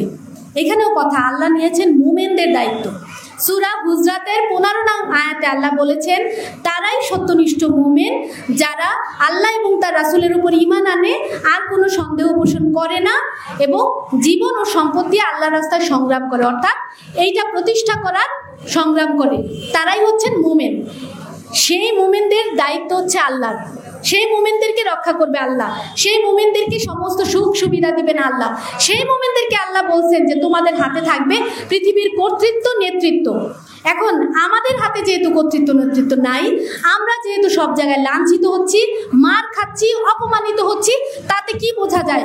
আমরা আসলে আল্লাহর সংজ্ঞা অনুযায়ী সেই প্রকৃত মুমিন হতে পারি নাই। কথা ঠিক কি না? আচ্ছা, তাহলে দেখেন আল্লাহ কোরআনে মুমিনের সংজ্ঞা দিয়ে দিয়েছেন। আবার সূরা তাগাবুনের 2 নং আয়াতে আল্লাহ বলেছেন যে মানুষ হচ্ছে 2 ধরনের, একটা হচ্ছে মুমিন, আর একটা হচ্ছে কাফের। হ্যাঁ, এর মাঝখানে কোনো অবস্থান নাই, হয় আপনি মুমিন হবেন, আর যদি মুমিন না থাকেন তাহলে কাফের। আপনারা নিজেরাই স্বীকার করলেন যে আল্লাহ সূরা হুজরাতের 15 নং আয়াতে মুমিনের যে সংজ্ঞা দিয়েছে আপনারা সেই সংজ্ঞায় নাই। তাহলে কাফেরের সংজ্ঞা কি? সূরা মায়েদার 44 নং আয়াতে আল্লাহ বলেছেন, যারা নিজের জীবনকে আল্লাহর হুকুম অনুযায়ী পরিচালিত করে না তারাই হচ্ছেন কাফের। এখন বলেন, আমরা কি আমাদের জীবন আল্লাহর হুকুমে পরিচালনা করছি, নাকি মানুষের তৈরি করা বিধান দিয়ে পরিচালনা করছি? বলেন, কার বিধান দিয়ে পরিচালনা করছি? মানুষের। তাহলে এই যে সূরা তাগাবুনের 2 নং আয়াত অনুযায়ী মুমিন এবং কাফের, সেই 2 সংজ্ঞার মধ্যে আমরা কোথায় পড়ছি? কাফেরের কাতারে। এটা কার্যত, এটা আমার কথা না, কার্যত আল্লাহ যে সংজ্ঞা দিয়েছে সেই সংজ্ঞা অনুযায়ী আমরা কার্যত কাফের মুশরিক হয়ে আছি।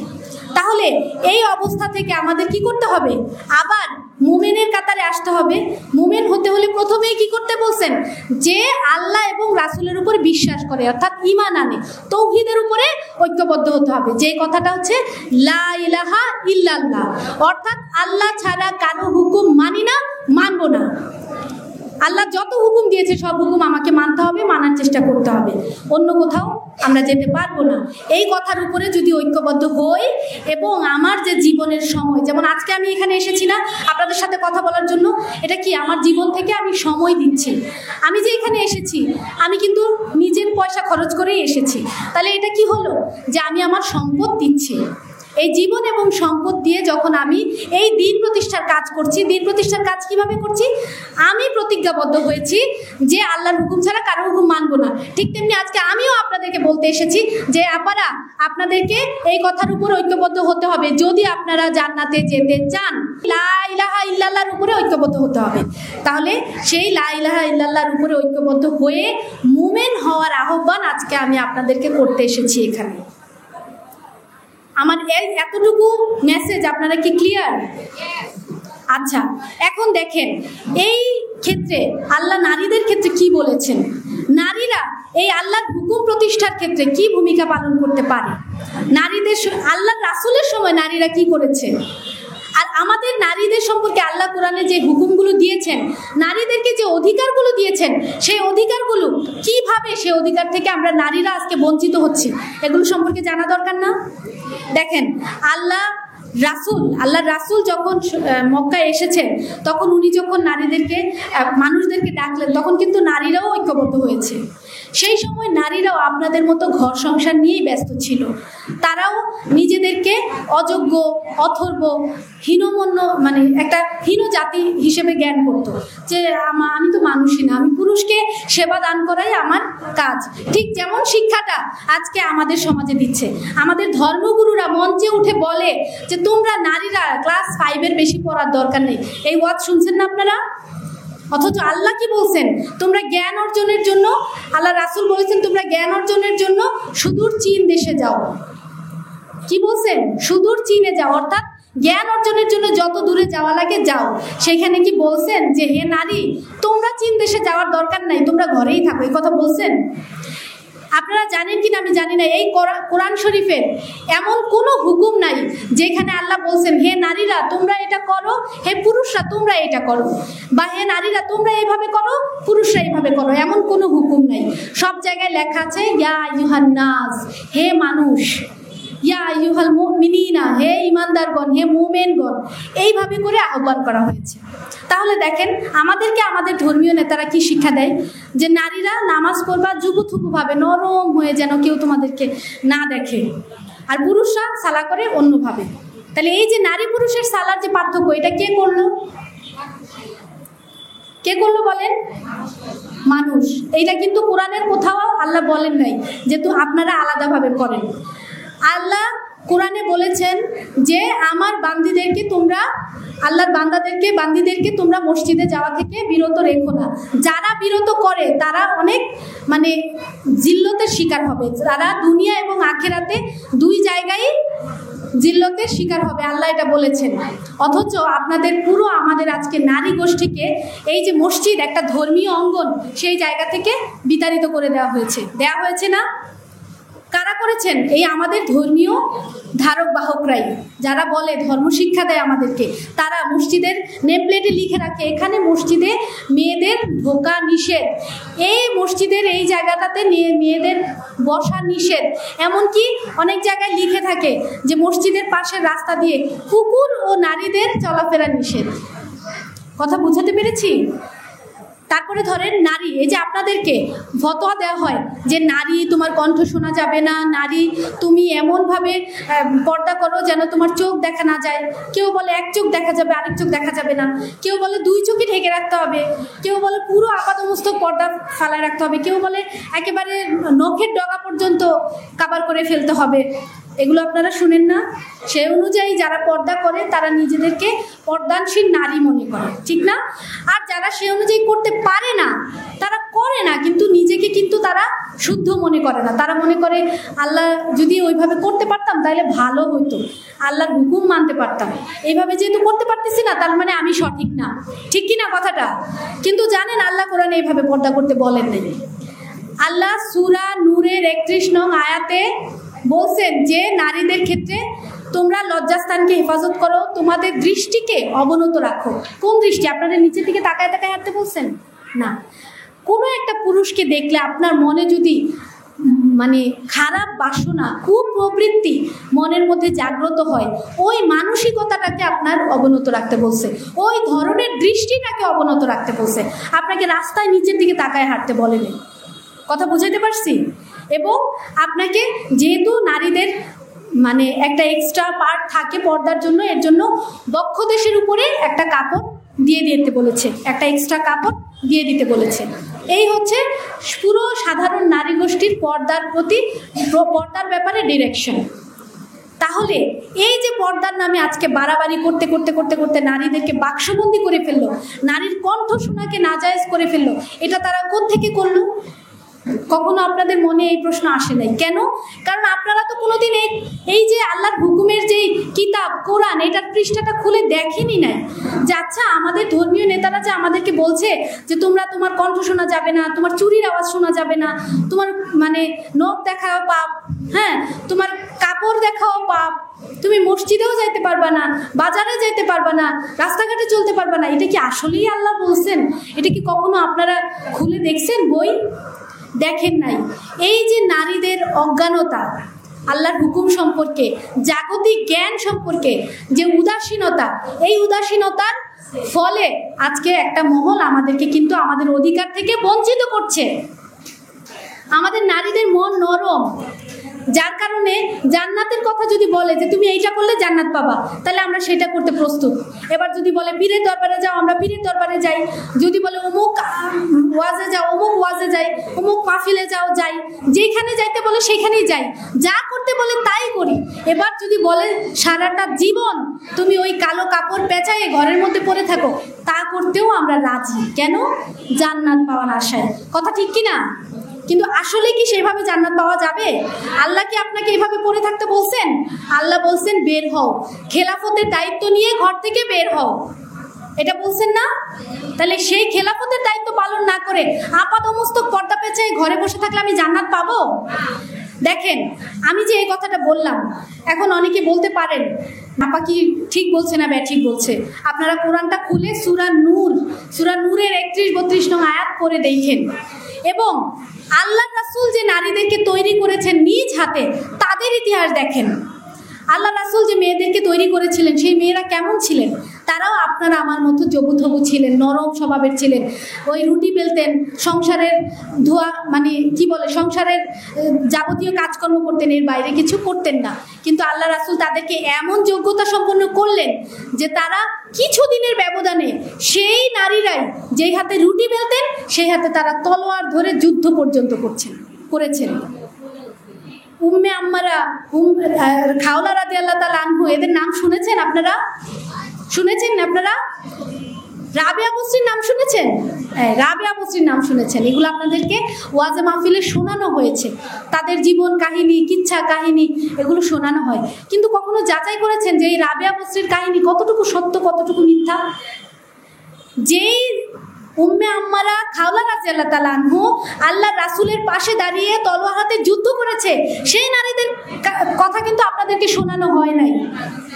বিভিন্ন ক্ষেত্রে নারীরা ভূমিকা পালন করেছে, সেই নারীদের নামও আপনারা আশা করি বলতে পারবেন না। দেখেন, অনেকেই বলে যে 5-এর বেশি পড়াশোনার দরকার নাই, অথচ আল্লাহ রাসূলের সময় নারীরা মানে হসপিটাল ব্যবস্থা পরিচালনা করেছেন। রুফায়দা রাদিয়াল্লাহু তাআলা আনহু, তার নাম শুনেছেন? রুফায়দা আসলামিয়া।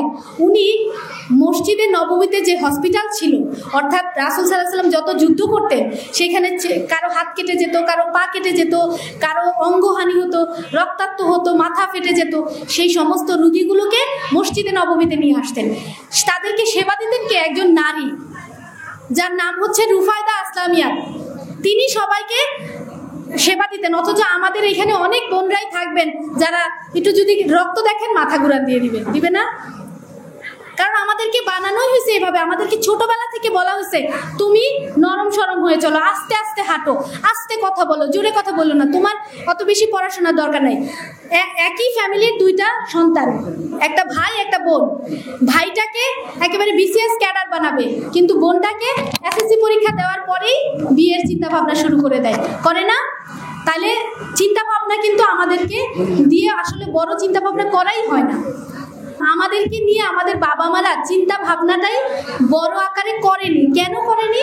কারণ আমাদের বাবা মাকে আবার শিক্ষা দিয়েছে ধর্মীয় গুরুরা যে মেয়েদেরকে এইভাবে করে মানে ছোট বয়সে পড়াশোনা করায়, বিয়ে দিয়ে যাওয়াটাই নারীদের জন্য কাজ। নারীর জান্নাত তো মূলত স্বামীর পায়ের নিচে, এটা শিক্ষা দেওয়া হয়, তাই না? দেখেন, তারা আমাদের ব্যাপারে কি পরিমাণ জালিয়াতি করেছে নারীদের ব্যাপারে। আল্লাহর রাসূল আজ থেকে 1400 বছর আগে, কতদিন আগের কথা, সেই সময় যদি আল্লাহর রাসূল ডাক্তার বানাতে পারেন মেয়েদেরকে, আজকে আমাদেরকে ক্লাস 5 পর্যন্ত বলার অধিকার কোত্থেকে পায় তারা? চিন্তা করেছেন ব্যাপারটা? আমাদেরকে ওয়াজের মঞ্চে উঠে বলে নারীরা 5-এর বেশি পড়ার দরকার নাই, আর আমাদের রাসূল যার আদর্শে আমরা উজ্জীবিত, সেই রাসূল নারীদেরকে ডাক্তার বানিয়েছেন।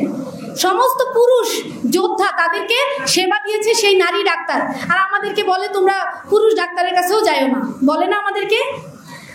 আপনাদেরকে কি বলে? বাজারে যাইও না, বাজার হচ্ছে তোমাদের জন্য জঘন্য নিকৃষ্ট জায়গা। অথচ আল্লাহর রাসূলের সময় বাজার ব্যবস্থাপনার যে দায়িত্বশীল, সে ছিলেন একজন নারী। সেই নারী কি করতেন? একটা লাঠি হাতে বাজারের দোকানে দোকানে গিয়ে দেখতেন ভেজাল দিচ্ছে কিনা, মাপে কম দিচ্ছে কিনা। ওই নারী এমন নারী ছিলেন যার ভয়ে বাজারে কেউ মাপে কম দিতে পারতো না, পণ্যে ভেজাল দিতে পারতো না। এইভাবে সে ওই বাজারকে কন্ট্রোল করেছেন একজন নারী হয়ে। আর আমাদেরকে ওয়াজ করা হয় কি, তুমি বাজারেই যাও না, বাজার হচ্ছে তোমার জন্য নিকৃষ্ট স্থান। তো মসজিদ তো পুণ্যের জায়গা ছিল, মসজিদে যাওয়া নিষেধ করলেন কেন আমাদের জন্য? সেইখানেও মানে আমাদেরকে দোহাই দেওয়া হয় কি, যে আল্লাহ রাসূল বলছেন তোমাদের জন্য মসজিদ থেকে ঘর উত্তম নামাজ পড়ার জন্য। এটাও একটা জালিয়াতি। আপনারা একটু কথাগুলো মনোযোগ দিয়ে শুনবেন। কেন শুনবেন? কারণ আপনারা যদি আপনাদের অধিকার সম্পর্কে সচেতন না হন, তাহলে আপনাদের জীবন তো যাবে, আপনাদের সন্তানদের জীবনও এইভাবে অধিকারহীনভাবেই যাবে। আপনাদের নারীদের অধিকার কেউ প্রতিষ্ঠা করে দিবে না। এই পুরুষতান্ত্রিক সমাজে আপনাদেরকে দামিয়ে রাখার চেষ্টাই করা হবে, আপনাদেরকে ধর্মের নাম করে দামিয়ে রাখা হবে, সামাজিকতার নামে দামিয়ে রাখা হবে, সবভাবে চেষ্টা করা হবে আপনাদের অধিকারকে কিভাবে মানে মেরে দেওয়া যায়, কিভাবে আপনাদের অধিকারকে মানে না দেওয়া যায়। এখানে আরেকটা কথা বলি, দেখেন আল্লাহ কোরআনে বলছেন সূরা নিসার 7 নম্বর আয়াতে, যে তোমরা তোমাদের পিতা মাতার সম্পত্তি, পরিত্যক্ত সম্পত্তি পুরুষরাও পাবে এবং একটা নির্ধারিত অংশে তোমরা মেয়েরাও সেই সম্পত্তি পাবে। অথচ দেখেন আমাদের সমাজে আমাদের বাবা ভাইরা তারা নামাজ পড়েন, রোজা রাখেন, কোরবানি দেন, কোরবানির টাকা না থাকলে ঋণ করে কোরবানি দেন, তাদের গাল ভর্তি দাড়ি, মাথা উঁচা করা টুপি, বড় বড় জুব্বা পরে, কিন্তু 95% মেয়ে আমি মনে করি যে তাদেরকে তাদের পিতার সম্পত্তি থেকে বঞ্চিত করা হয়, তাদেরকে তাদের সম্পত্তি বুঝিয়ে দেওয়া হয় না। কথাটা কি সত্য বললাম? অথচ তারা কিন্তু ধর্মের কথাই বলে, তাদের মুখ দিয়ে ধর্মের বুলি বের হয়। কিন্তু নারীদের যে অধিকার, সম্পত্তির অধিকার, আল্লাহ কোরআনে সূরা নিসার 7 নম্বর আয়াতে স্পষ্ট বলে দিয়েছেন। সেই আয়াত সম্পর্কে কোনো ওয়াজ নাই, কোনো বয়ান নাই, আপনাদের বাবা ভাইদের মুখ দিয়েও সেই কথা বের হয় না। বেশিরভাগ ক্ষেত্রে যেটা বোঝানো হয়, এখন একটা সামাজিকতা চালু করে দেওয়া হয়েছে, বাবার বাড়ির সম্পত্তি নেওয়া যায় নাকি? এটা কেমন একটা কথা? যেই মেয়ে নেয় এটা কি কোনো ব্যক্তিত্ব সম্পন্ন নারী? কথা ঠিক কি না? আপনাদের নারীদের মধ্যেই বলে যে ওরে বাবা, বাবার বাড়ির সম্পত্তি বিক্রি করে নিব, বাবার বাড়ির সম্পত্তি নিব, এটা আবার কেমন কথা? কথাটা বলেন না আপনারা? এটা আপনাদের ব্রেনে, মগজে ঢুকিয়ে দেওয়া হয়েছে। কেন ঢুকিয়ে দেওয়া হয়েছে? যেন আপনারা আপনাদের অধিকারের ব্যাপারে মুখ খুলতে না পারেন। বুঝতে পেরেছেন? তো আপনাদের অধিকার সম্পর্কে আপনাদের জানতে হবে, নয়তো আমাদের বাপ ভাইয়েরা আমাদের অধিকার থেকে বঞ্চিত করবে, আমাদের ধর্মগুরুরা আমাদের অধিকার বঞ্চিত করবে, এমনকি এই পুরো সমাজ, এই পুরো রাষ্ট্র ব্যবস্থা, এই সমাজ ব্যবস্থা, এই পৃথিবীর সমস্ত মানুষ আমাদের অধিকার থেকে আমাদেরকে বঞ্চিত করার চেষ্টা করবে।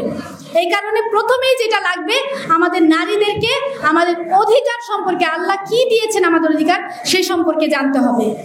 তো যেই কথাটা বলছিলাম যে মসজিদে যাওয়ার ব্যাপারে, যে এই যে ধর্মীয় অঙ্গনে গিয়ে কাজ করা, আজকে দেখেন মার্কেটে যান, কোনো বাধা নেই, কোনো আলেম আপনাকে ডাক দিয়ে বলবে না যে তুমি মার্কেটে যাচ্ছ কেন, বলে কাউকে?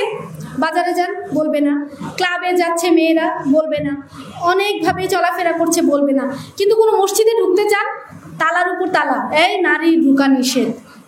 কেমন সাংঘাতিক কথা, চিন্তা করতে পারেন? আল্লাহ রাসূলকে কি দেখি যে উনি সমস্ত কর্মকাণ্ড পরিচালনা করেছেন মসজিদ থেকে। ওনার সামনে নারীরা একপাশে, পুরুষরা একপাশে বসে আলোচনা শুনেছেন, জুমার নামাজ পড়েছেন। একজন নারী, হ্যাঁ, তার নাম হচ্ছে উম্মে হিসাম, তিনি বলছেন যে আমি রাসূল সাল্লাল্লাহু আলাইহি সাল্লামের পেছনে প্রত্যেক জুমায় অংশগ্রহণ করি। জুমার সময় রাসূল সাল্লাল্লাহু আলাইহি সাল্লাম যে সূরা কাফ বর্ণনা মানে পড়েন, সেই সূরা শুনতে শুনতে সূরা কাফ আমার মুখস্থ হয়ে গেছে। তাহলে উনি প্রতিনিয়ত কত জুমা উনি অংশগ্রহণ করেছেন যে উনি সূরা কাফ মুখস্থ করে ফেলেছেন। হ্যাঁ, আল্লাহ তাহলে সেই মসজিদে যাওয়ার ব্যাপারে আমাদেরকে কিভাবে নিষেধ করতে পারেন? তো যে কথাটা বলছিলাম, অনেকেই হয়তো শুনে থাকতে পারেন যে আল্লাহ রাসূল বলছেন যে তোমরা মেয়েরা ঘরে নামাজ পড়াই উত্তম। এটা একটা জালিয়াতি, এটা একটা মিথ্যা কথা। এই হাদিসটা একটা অপূর্ণাঙ্গ হাদিস, এটাকে পরিপূর্ণ হাদিস না। ধরেন আমি এতক্ষণ যে কথাগুলো বললাম, এই কথাগুলো থেকে আপনি যদি একটা লাইন তুলে কারো কাছে বলেন, সে কি বুঝবে? ধরেন আমি এখানে অনেক কথা বলেছি, এখন আমি বলেছি আপা আমরা তো আল্লাহর হুকুমই মানি না, আমাদের তো ইমানের এই অবস্থা। এখন যদি আপনি গিয়ে বলেন ওই আপা আজকে আলোচনায় বলছে আমাদের ইমানই নাই, তাহলে কি যেই ব্যক্তি শুনবে সে বুঝবে কথাটা বুঝবে? ঠিক এই কাজটাই করা হয়েছে। আল্লাহ রাসূলের সময় একজন নারী সাহাবী, নাম ছিল উম্মে হুমায়দ, তিনি এসে আল্লাহ রাসূলের কাছে বললেন যে আল্লাহ রাসূল, আমি তো প্রত্যেক 5 ওয়াক্ত নামাজ আপনার পিছনে মসজিদে নববীতে এসে পড়তে চাই। তার বাসা ছিল মদিনার এক প্রান্তে, অনেক দূরে। প্রতি 5 ওয়াক্ত নামাজে যখন উনি মসজিদে নববীতে এসে পড়তেন, তখন তার অনেক সময় লেগে যেত। সংসারের কাজ ব্যাহত হচ্ছে, সংসারের কাজকর্ম ঠিকমতো করতে পারছে না। তখন তার স্বামীর সাথে একটা দাম্পত্য কলহ শুরু হয়। তখন এই ব্যাপারটা তিনি আল্লাহ রাসূলের কাছে বর্ণনা করলেন। তখন তিনি চিন্তা করে বললেন যে আচ্ছা ঠিক আছে, তোমার যেহেতু সংসারের কাজে অসুবিধা হচ্ছে বা তোমার এত দূরের রাস্তা পাড়ি দিয়ে আসতে হয়, তোমার জন্য ঘরে সালা করাই উত্তম, এই কথাটা বলেছেন। এখন ধরেন আপনি ডাক্তারের কাছে গেলেন, আপনাকে ডাক্তার ধরেন আপনার হাতে ক্যান্সার হয়েছে, আপনাকে বলল যে এই হাত কেটে ফেলতে হবে, নয়তো আপনার পুরো হাত নষ্ট হয়ে যাবে, আপনাকে বাঁচানো যাবে না। এখন আপনার ক্যান্সার হয়েছে বিধায় আপনাকে হাত কেটে বলেছে। এখন আমরা সবাই যদি ডাক্তারের কাছে যাই, ডাক্তার কি সবাইকে বলবে যে তোমার হাত কেটে ফেলো? কারণ এটা একজন ব্যক্তির ব্যক্তিগত সমস্যা, সেই অনুযায়ী তাকে ট্রিটমেন্ট দেওয়া হয়েছে। ঠিক আল্লাহ রাসূলও সেই কাজটা করেছিলেন। একজন মহিলার সমস্যার কারণে তাকে বলেছেন তুমি ঘরে নামাজ পড়ো, এটা হতেই পারে। তিনি তো পুরো জাতির নারীদেরকে মসজিদ থেকে বিতাড়িত হতে বলেননি, তিনি তো মসজিদ থেকে চলে যেতে বলেননি। তাহলে এই পুরো জাতির নারীদেরকে মসজিদ থেকে চলে যাওয়ার হুকুম আমাদেরকে কিভাবে দিল, কিভাবে এটাকে প্রচলিত করে দিল? এটা হয়েছে আমরা আমাদের অধিকার সম্পর্কে কিতাব পড়ি না, জানি না, এই কারণে তারা এই সুযোগটা নিয়েছে। এই যে পর্দার ব্যাপারে তো আমার মনে হয় ওয়াজ মাহফিলে ইসলামের ব্যাপারে নারীর পর্দা ছাড়া কোনো আলোচনা এরা জানে না। নারী সম্পর্কে আলোচনা করতে করতে আলোচনার এতদূর নিয়ে গেছে যে শীতের দিনে যদি নারীর শাড়ি দিয়ে সেলাই করা কাঁথা গায়ে দেওয়া হয়, তাহলে সেটা কি জায়েজ হবে না নাজায়েজ হবে? আলোচনা এই পর্যন্ত নিয়ে গেছে করতে করতে। তো এই নারীদের পর্দা, নারী এই সংক্রান্ত আলোচনায় ওয়াজে বেশি হয়, হইতে হইতে নারীদেরকে আজকে বাক্সবন্দি করে ফেলছে। অথচ এই ওয়াজগুলাতে কি শোনানো হয় আপনাদেরকে, যে নারীরা পর্দার নিচে থাকো, পর্দার আড়ালে থাকো, এইভাবে থাকো, ওইভাবে থাকো। উদাহরণ হিসেবে কাদের নাম বলা হয় দেখো না, মা ফাতেমা, রাসূলের মেয়ে, সেই মা ফাতেমা কি পর্দা করেছে, তার পর্দার প্রতি কতটুকু সম্মান। সে বলেছে যে আমাকে রাতের অন্ধকারে কবর দিয়েন, যেন আমার চেহারা, আমার শরীর কেউ না দেখে। বাবারে বাবা, কত বড় পর্দানশীল! এই কথাগুলো শুনেছেন আপনারা, এই হাদিসগুলো শুনেছেন? অথচ এটা একটা মিথ্যা কথা, এটা একটা জালিয়াতি। এই ব্যাপারটা এরকম ছিল না। ইসলামের ইতিহাস সম্পর্কে সচেতন সমস্ত মানুষ জানে যে মা ফাতেমার দাফন করার এই ব্যাপারটা ছিল একটা রাজনৈতিক ইস্যু। আল্লাহর রাসূল যখন ইন্তেকাল করেন, তখন ফাতেমা রাদিয়াল্লাহু তাআলা আনহু কিছু সম্পত্তি পান তার বাবার। কথাটা বুঝাতে পারছি? সেই সম্পত্তি আবু বকর রাদিয়াল্লাহু তাআলা আনহু খেলাফত গ্রহণ করার পর এটা রাষ্ট্রের আওতায় নিয়ে আসেন। এই ব্যাপারটা নিয়ে খলিফা আবু বকর রাদিয়াল্লাহু তাআলা আনহু এবং মা ফাতেমা আলী রাদিয়াল্লাহু তাআলা আনহুর মধ্যে একটা দ্বন্দ্ব ছিল। সেই রাগে, ক্ষোভে, দুঃখে উনি ওনার ওয়াইফকে রাতের অন্ধকারে কবর দিয়ে ফেলার ডিসিশন নিয়েছে।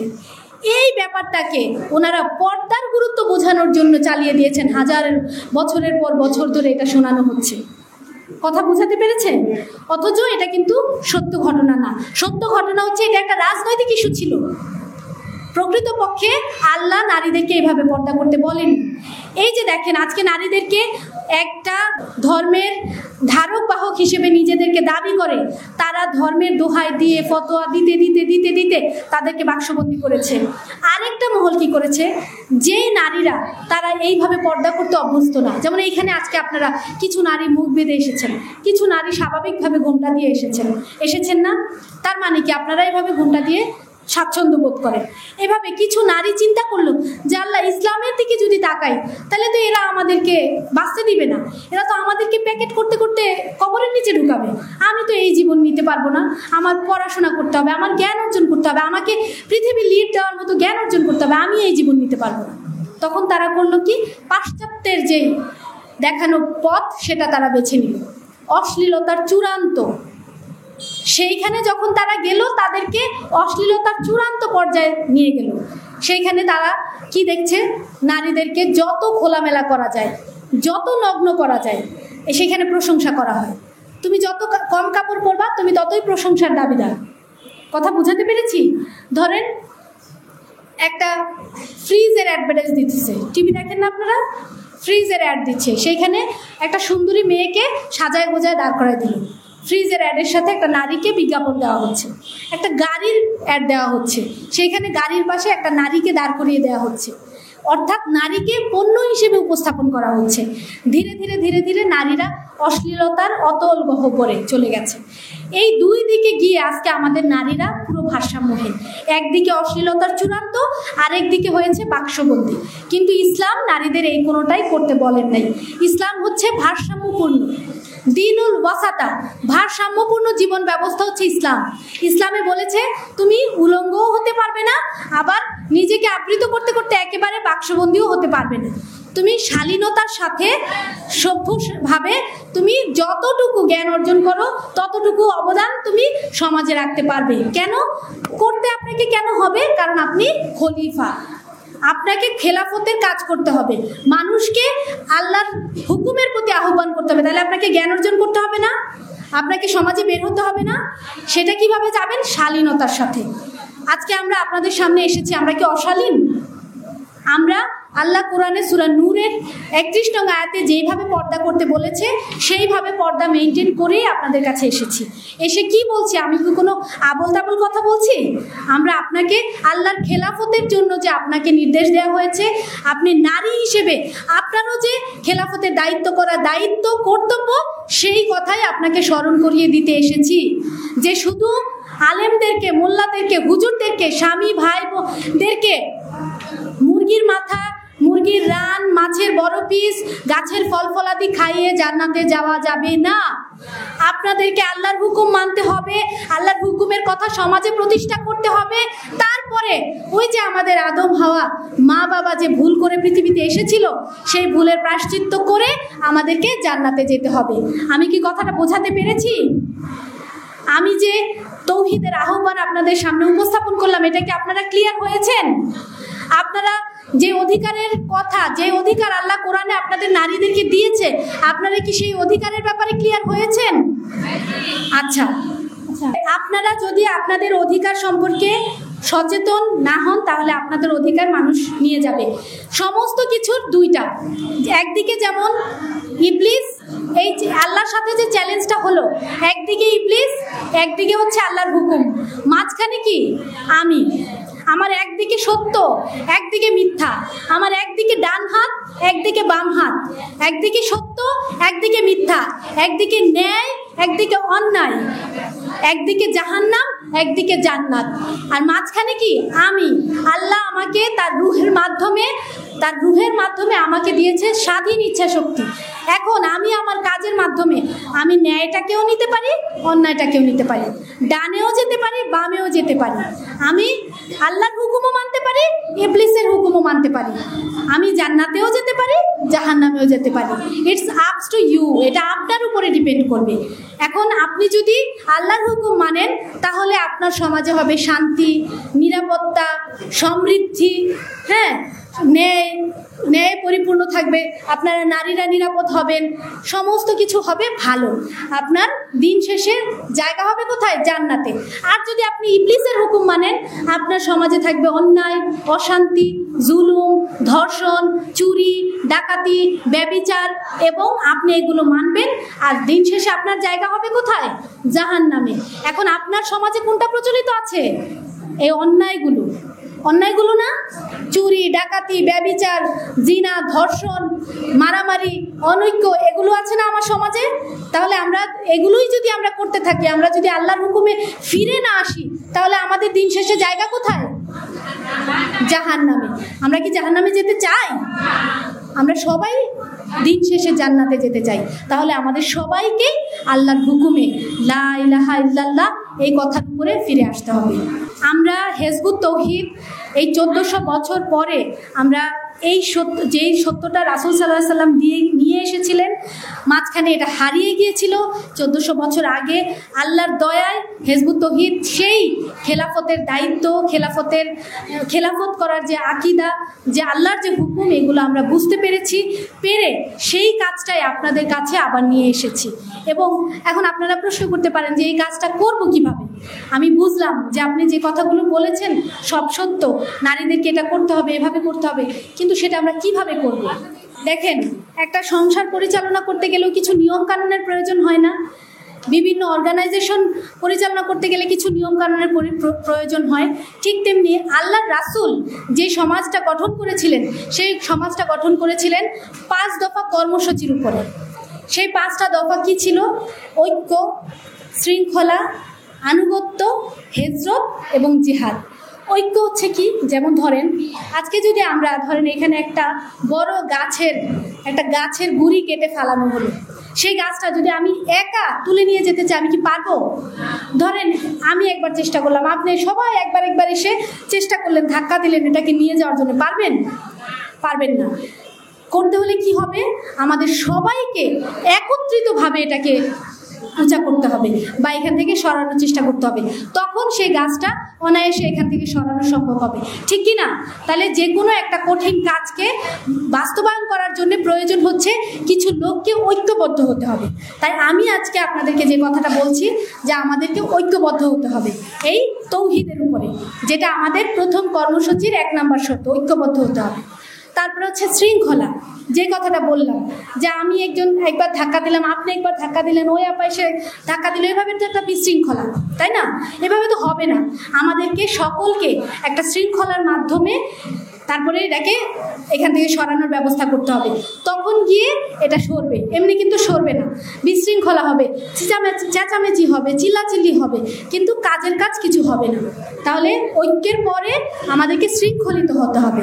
ঐক্য, শৃঙ্খলা, তারপর হচ্ছে আনুগত্য। যেমন ধরেন আমরা যে সবাই একই সময় অ্যাট এ টাইমে এই গাছটাকে এখান থেকে সরানোর চেষ্টা করব, এটার জন্য একটা কমান্ড লাগবে না? যেমন আমি যদি বলি যে রেডি 1 2 3 বলবো আর সবাই একসাথে ধাক্কা দিবেন, এটা একটা কমান্ড না? এটা একটা আনুগত্য না? আমি আপনাদের সবাইকে বললাম, আপনারা সবাই আমার কথাটা মানলেন, আনুগত্য করলেন, এতে করে হলো কি সবার ধাক্কাটা একসাথে হলো, ঠিক কি না? আর যদি কোনো কমান্ডার না থাকে, কোনো নেতৃত্ব না থাকে, তাহলে কিন্তু সেটা সম্ভব না। কথাটা বুঝতে পেরেছেন? যেমন আপনার পরিবারে যদি চিন্তা করেন, আপনার বাবা সেও গার্জিয়ান, আপনার মা সেও গার্জিয়ান, আপনারাও একজন সদস্য। আপনারা যদি মনে করেন যে না শুধু বাবার কথা শুনবো কেন, আমার কথাও শুনতে হবে, মা যদি মনে করে না আমি কেন শুধু আমার হাজব্যান্ডের কথা শুনবো, আমার কথাও শুনতে হবে, এবার সবাই মিলে বললেন আমার কথা শুনতে হবে, তাহলে সেখানে বিশৃঙ্খলা হবে না? যে কোনো একজনকে তো পরিবারের দায়িত্ব নিতে হবে, তাই না? এবং সেই দায়িত্বশীল ব্যক্তির কথা সবার মানতে হবে। তা আমাদের এই শর্তটা হচ্ছে আনুগত্য করতে হবে। নেতার যেই নির্দেশ দিবেন তার আনুগত্য করতে হবে, তবেই একটা কাজ সঠিকভাবে বাস্তবায়ন হওয়া সম্ভব। তাহলে প্রথমে ঐক্যবদ্ধ হতে হবে, তারপরে শৃঙ্খলিত হতে হবে, তারপরে নেতার আনুগত্য করতে হবে, তারপরে হিজরত কথাটার অর্থ কি? হিজরত কথাটার অর্থ হচ্ছে সমস্ত অন্যায় থেকে আমি বিতাড়িত হলাম। এই যে আমি এতক্ষণ যে কথাগুলো বললাম, এই কথাগুলো এতদিন আপনারা হয়তো কেউ জানতেন, কেউ জানতেন না, কিন্তু এই কথাগুলো না মানলে আপনার যে ইমানই নাই, আপনি যে তৌহিদেই নাই, আপনার যে আমলই ঠিকমতো হচ্ছে না, দিন শেষে যে আপনার জান্নাতেই যেতে পারবেন না, এই কথাগুলো কি এভাবে করে কেউ বলেছে আপনাদেরকে? বলেনি। তাহলে এই কথাগুলো আজকে আপনি জানলেন। তাহলে আজকে থেকে আপনার সিদ্ধান্তটা কেমন হবে যে আচ্ছা ঠিক আছে, তাহলে আল্লাহর হুকুমের বাহিরে যা কিছু আছে আজকে থেকে আমি সেই সমস্ত কিছু থেকে বিচ্ছিন্ন এবং বিভক্ত। আমি আল্লাহর হুকুমের বাইরে যা কিছু আছে সেখান থেকে হেজরত করলাম। এটার নাম হচ্ছে হেজরত। এই যে প্রতি 5 ওয়াক্ত সালায় মানুষ যায়, সেখানে কি শিক্ষা দেয়? যে সমাজের সমস্ত অন্যায় থেকে তারা একত্রিত ঐক্যবদ্ধ হয়ে একজন নেতার আনুগত্য করে সে সেজদা রুকু সব কিছু করছে, তাই না? ঠিক তেমনি করে আমাদেরকে হেজরত করতে হবে সমস্ত অন্যায় থেকে, এবং ও ন্যায়ের উপরে, ন্যায় কি? আল্লাহর হুকুম, সেই ন্যায়ের উপরে আমাদেরকে ঐক্যবদ্ধ হতে হবে। এবং সবশেষে হচ্ছে জিহাদ। জিহাদটা কি? এখন তো জিহাদেরও অনেক ধরনের ব্যাখ্যা দেওয়া হয়। মনে করে যে শরীরে বোম বেঁধে এক জায়গায় যে ব্লাস্ট হয়ে মরে গেলাম, এটাই বুঝি জিহাদ। এগুলো মনে করা হয় না জিহাদের অর্থ, কিন্তু আসলে জিহাদের অর্থ এটা না। জিহাদের অর্থ হচ্ছে কোনো কাজকে বাস্তবায়ন করার জন্যে সর্বাত্মক প্রচেষ্টা করার নাম হচ্ছে জিহাদ। ধরেন আজকে আপনি এই প্রোগ্রামে এসেছিলেন, এই প্রোগ্রামে আসার জন্য যদি এখন বৃষ্টি হতো, তাহলে কি আপনি চাইলে পারতেন যে বৃষ্টি এখন আর যাব, কিন্তু আপনি সেটা করলেন না। আপনি একটা ছাতা নিলেন, ছাতা নিয়ে আপনি চলে আসলেন, গাড়িতে উঠলেন, দেখলেন যে কাদা, সেই কাদাকে ডিঙিয়ে আপনি আসলেন, আপনি বসে গেলেন। অর্থাৎ সেই সমস্ত প্রতিকূলতাকে ডিঙিয়ে সমস্ত প্রচেষ্টা করে আপনি এই প্রোগ্রামটা সাকসেসফুল করলেন। এটা হলো সর্বাত্মক প্রচেষ্টা। যেমন একজন স্টুডেন্ট যদি পরীক্ষা দিতে যায়, পরীক্ষার আগে কি করে? সমস্ত পড়াশোনা নিয়ে একসাথে বসা হয় না? যে এবার প্রাইভেট টিউটর লাগলে প্রাইভেট পড়া হয়, বড় কারো সিনিয়রের কাছে গেলে সেখানে গিয়ে পড়া হয়, সমস্ত পড়াশোনা দাগায় দাগায় পড়া হয়, রাত জেগে পড়া হয়, সব চেষ্টা করে সে একটা ভালো রেজাল্ট করে। এই যে চেষ্টাটা, সর্বাত্মক প্রচেষ্টাটার নামই হচ্ছে জিহাদ। তো আমরা এই আল্লাহর হুকুমকে সমাজে বাস্তবায়ন করার জন্য সমস্ত প্রচেষ্টাটা আমরা করব, এটার নামই হচ্ছে জিহাদ। আমরা হিজবুত তৌহিদ আন্দোলন যে কথাটা বলি, যেটার ভিত্তিতে আমরা এই আন্দোলন পরিচালনা করি বা আমরা কাজ করি, সেটা হচ্ছে ঐক্য, শৃঙ্খলা, আনুগত্য, হেজরত এবং জিহাদ। এই 5 দফা কর্মসূচির ভিত্তিতে আমরা আমাদের কাজকে পরিচালনা করি। এখন আপনারা দীর্ঘ ঘন্টা খানেক বসে আমাদের আলোচনা শুনলেন। আমাদের রাসূল সাল্লাল্লাহু আলাইহি সাল্লাম কীভাবে তার জীবন ব্যবস্থাটা আল্লাহর জীবন ব্যবস্থাটা প্রতিষ্ঠা করেছিলেন, সেই কথা আপনারা শুনলেন। বর্তমানে আমাদের সমাজে কিভাবে অশান্তি প্রচলিত আছে, সেই অশান্তিটা কেন? কারণ আমরা আল্লাহর হুকুম মানি না, সেইটা আপনারা শুনলেন। এবং কি করলে আমরা আবার এই সমাজের অশান্তি থেকে দূরীভূত হয়ে আবার আল্লাহর হুকুমে আমরা প্রতিষ্ঠিত হতে পারবো, দিন শেষে আমরা আবার জান্নাতে যেতে পারবো, সেই কথা আপনারা শুনলেন। এখন সিদ্ধান্ত আপনাদের হাতে, যে আমরা আজকে যেভাবে এই কাজটা করছি, সেই কাজটা কি আপনারাও করতে চান আমাদের মতন করে? যদি করতে চান, তাহলে আপনারা কিন্তু আমাদের সাথে ঐক্যবদ্ধ হতে পারেন। আমার এই কথার সাথে কি আপনারা একমত? একটু হাত তুলে দেখান, আমার এই কথার সাথে কি আপনারা একমত? আমি কিন্তু আওয়াজ পাচ্ছি না। আমি একটু হাতটা দেখতে চাই সবার, যে আমরা নারীদের যে অধিকারের ব্যাপারে আপনাদেরকে এতক্ষণ বললাম, যে হুকুমের ব্যাপারে বললাম, এই হুকুম যে আসলে প্রতিষ্ঠিত হওয়া দরকার, এটা কি একমত আপনারা? আর একটু জোরে বলেন, একমত? সত্যিকার অর্থে চান আপনাদের ধর্মীয় অধিকার প্রতিষ্ঠিত হোক? আর সবার হাতগুলো দেখতে চাই। নারীদের অধিকার প্রতিষ্ঠিত হোক, এটা আপনারা চান? আর একটু জোরে বলেন, চান? আচ্ছা, আল্লাহ আপনাদের চাওয়া কবুল করুক। এবং আমি চাই সত্যিকার অর্থে আপনারা, আমি দেখতে পাচ্ছি অনেক বয়স্ক মারা, অনেক ইয়াং বোনেরা আপনারা এসেছেন। আমি চেষ্টা করেছি আমার পক্ষ থেকে, আমার যে মেসেজটা আমি শিখেছি, আমি জেনেছি, আমার এই আল কোরআন থেকে আমি যে হুকুমগুলো পেয়েছি, সেইগুলো আপনাদের কাছ পর্যন্ত পৌঁছে দিতে। আশা করি আপনারা বুঝতে পেরেছেন। যদি চান যে হ্যাঁ আমিও এই কাজগুলো করতে চাই, আল্লাহর হুকুম প্রতিষ্ঠার কাজ করতে চাই, জান্নাতে যেতে চাই, আদম হাওয়া যে ভুল করেছে বাবা মা সেই ভুলের প্রায়শ্চিত্ত করে দিন শেষে আমি আবার সেই জান্নাতের বাড়িতে ফিরে যেতে চাই, তাহলে আপনারা আমাদের সাথে ঐক্যবদ্ধ হতে পারেন। ঐক্যবদ্ধ হয়ে আমাদের মতন এই কাজে অংশগ্রহণ করতে পারেন। আমাদের কাছে এই ফর্ম আছে।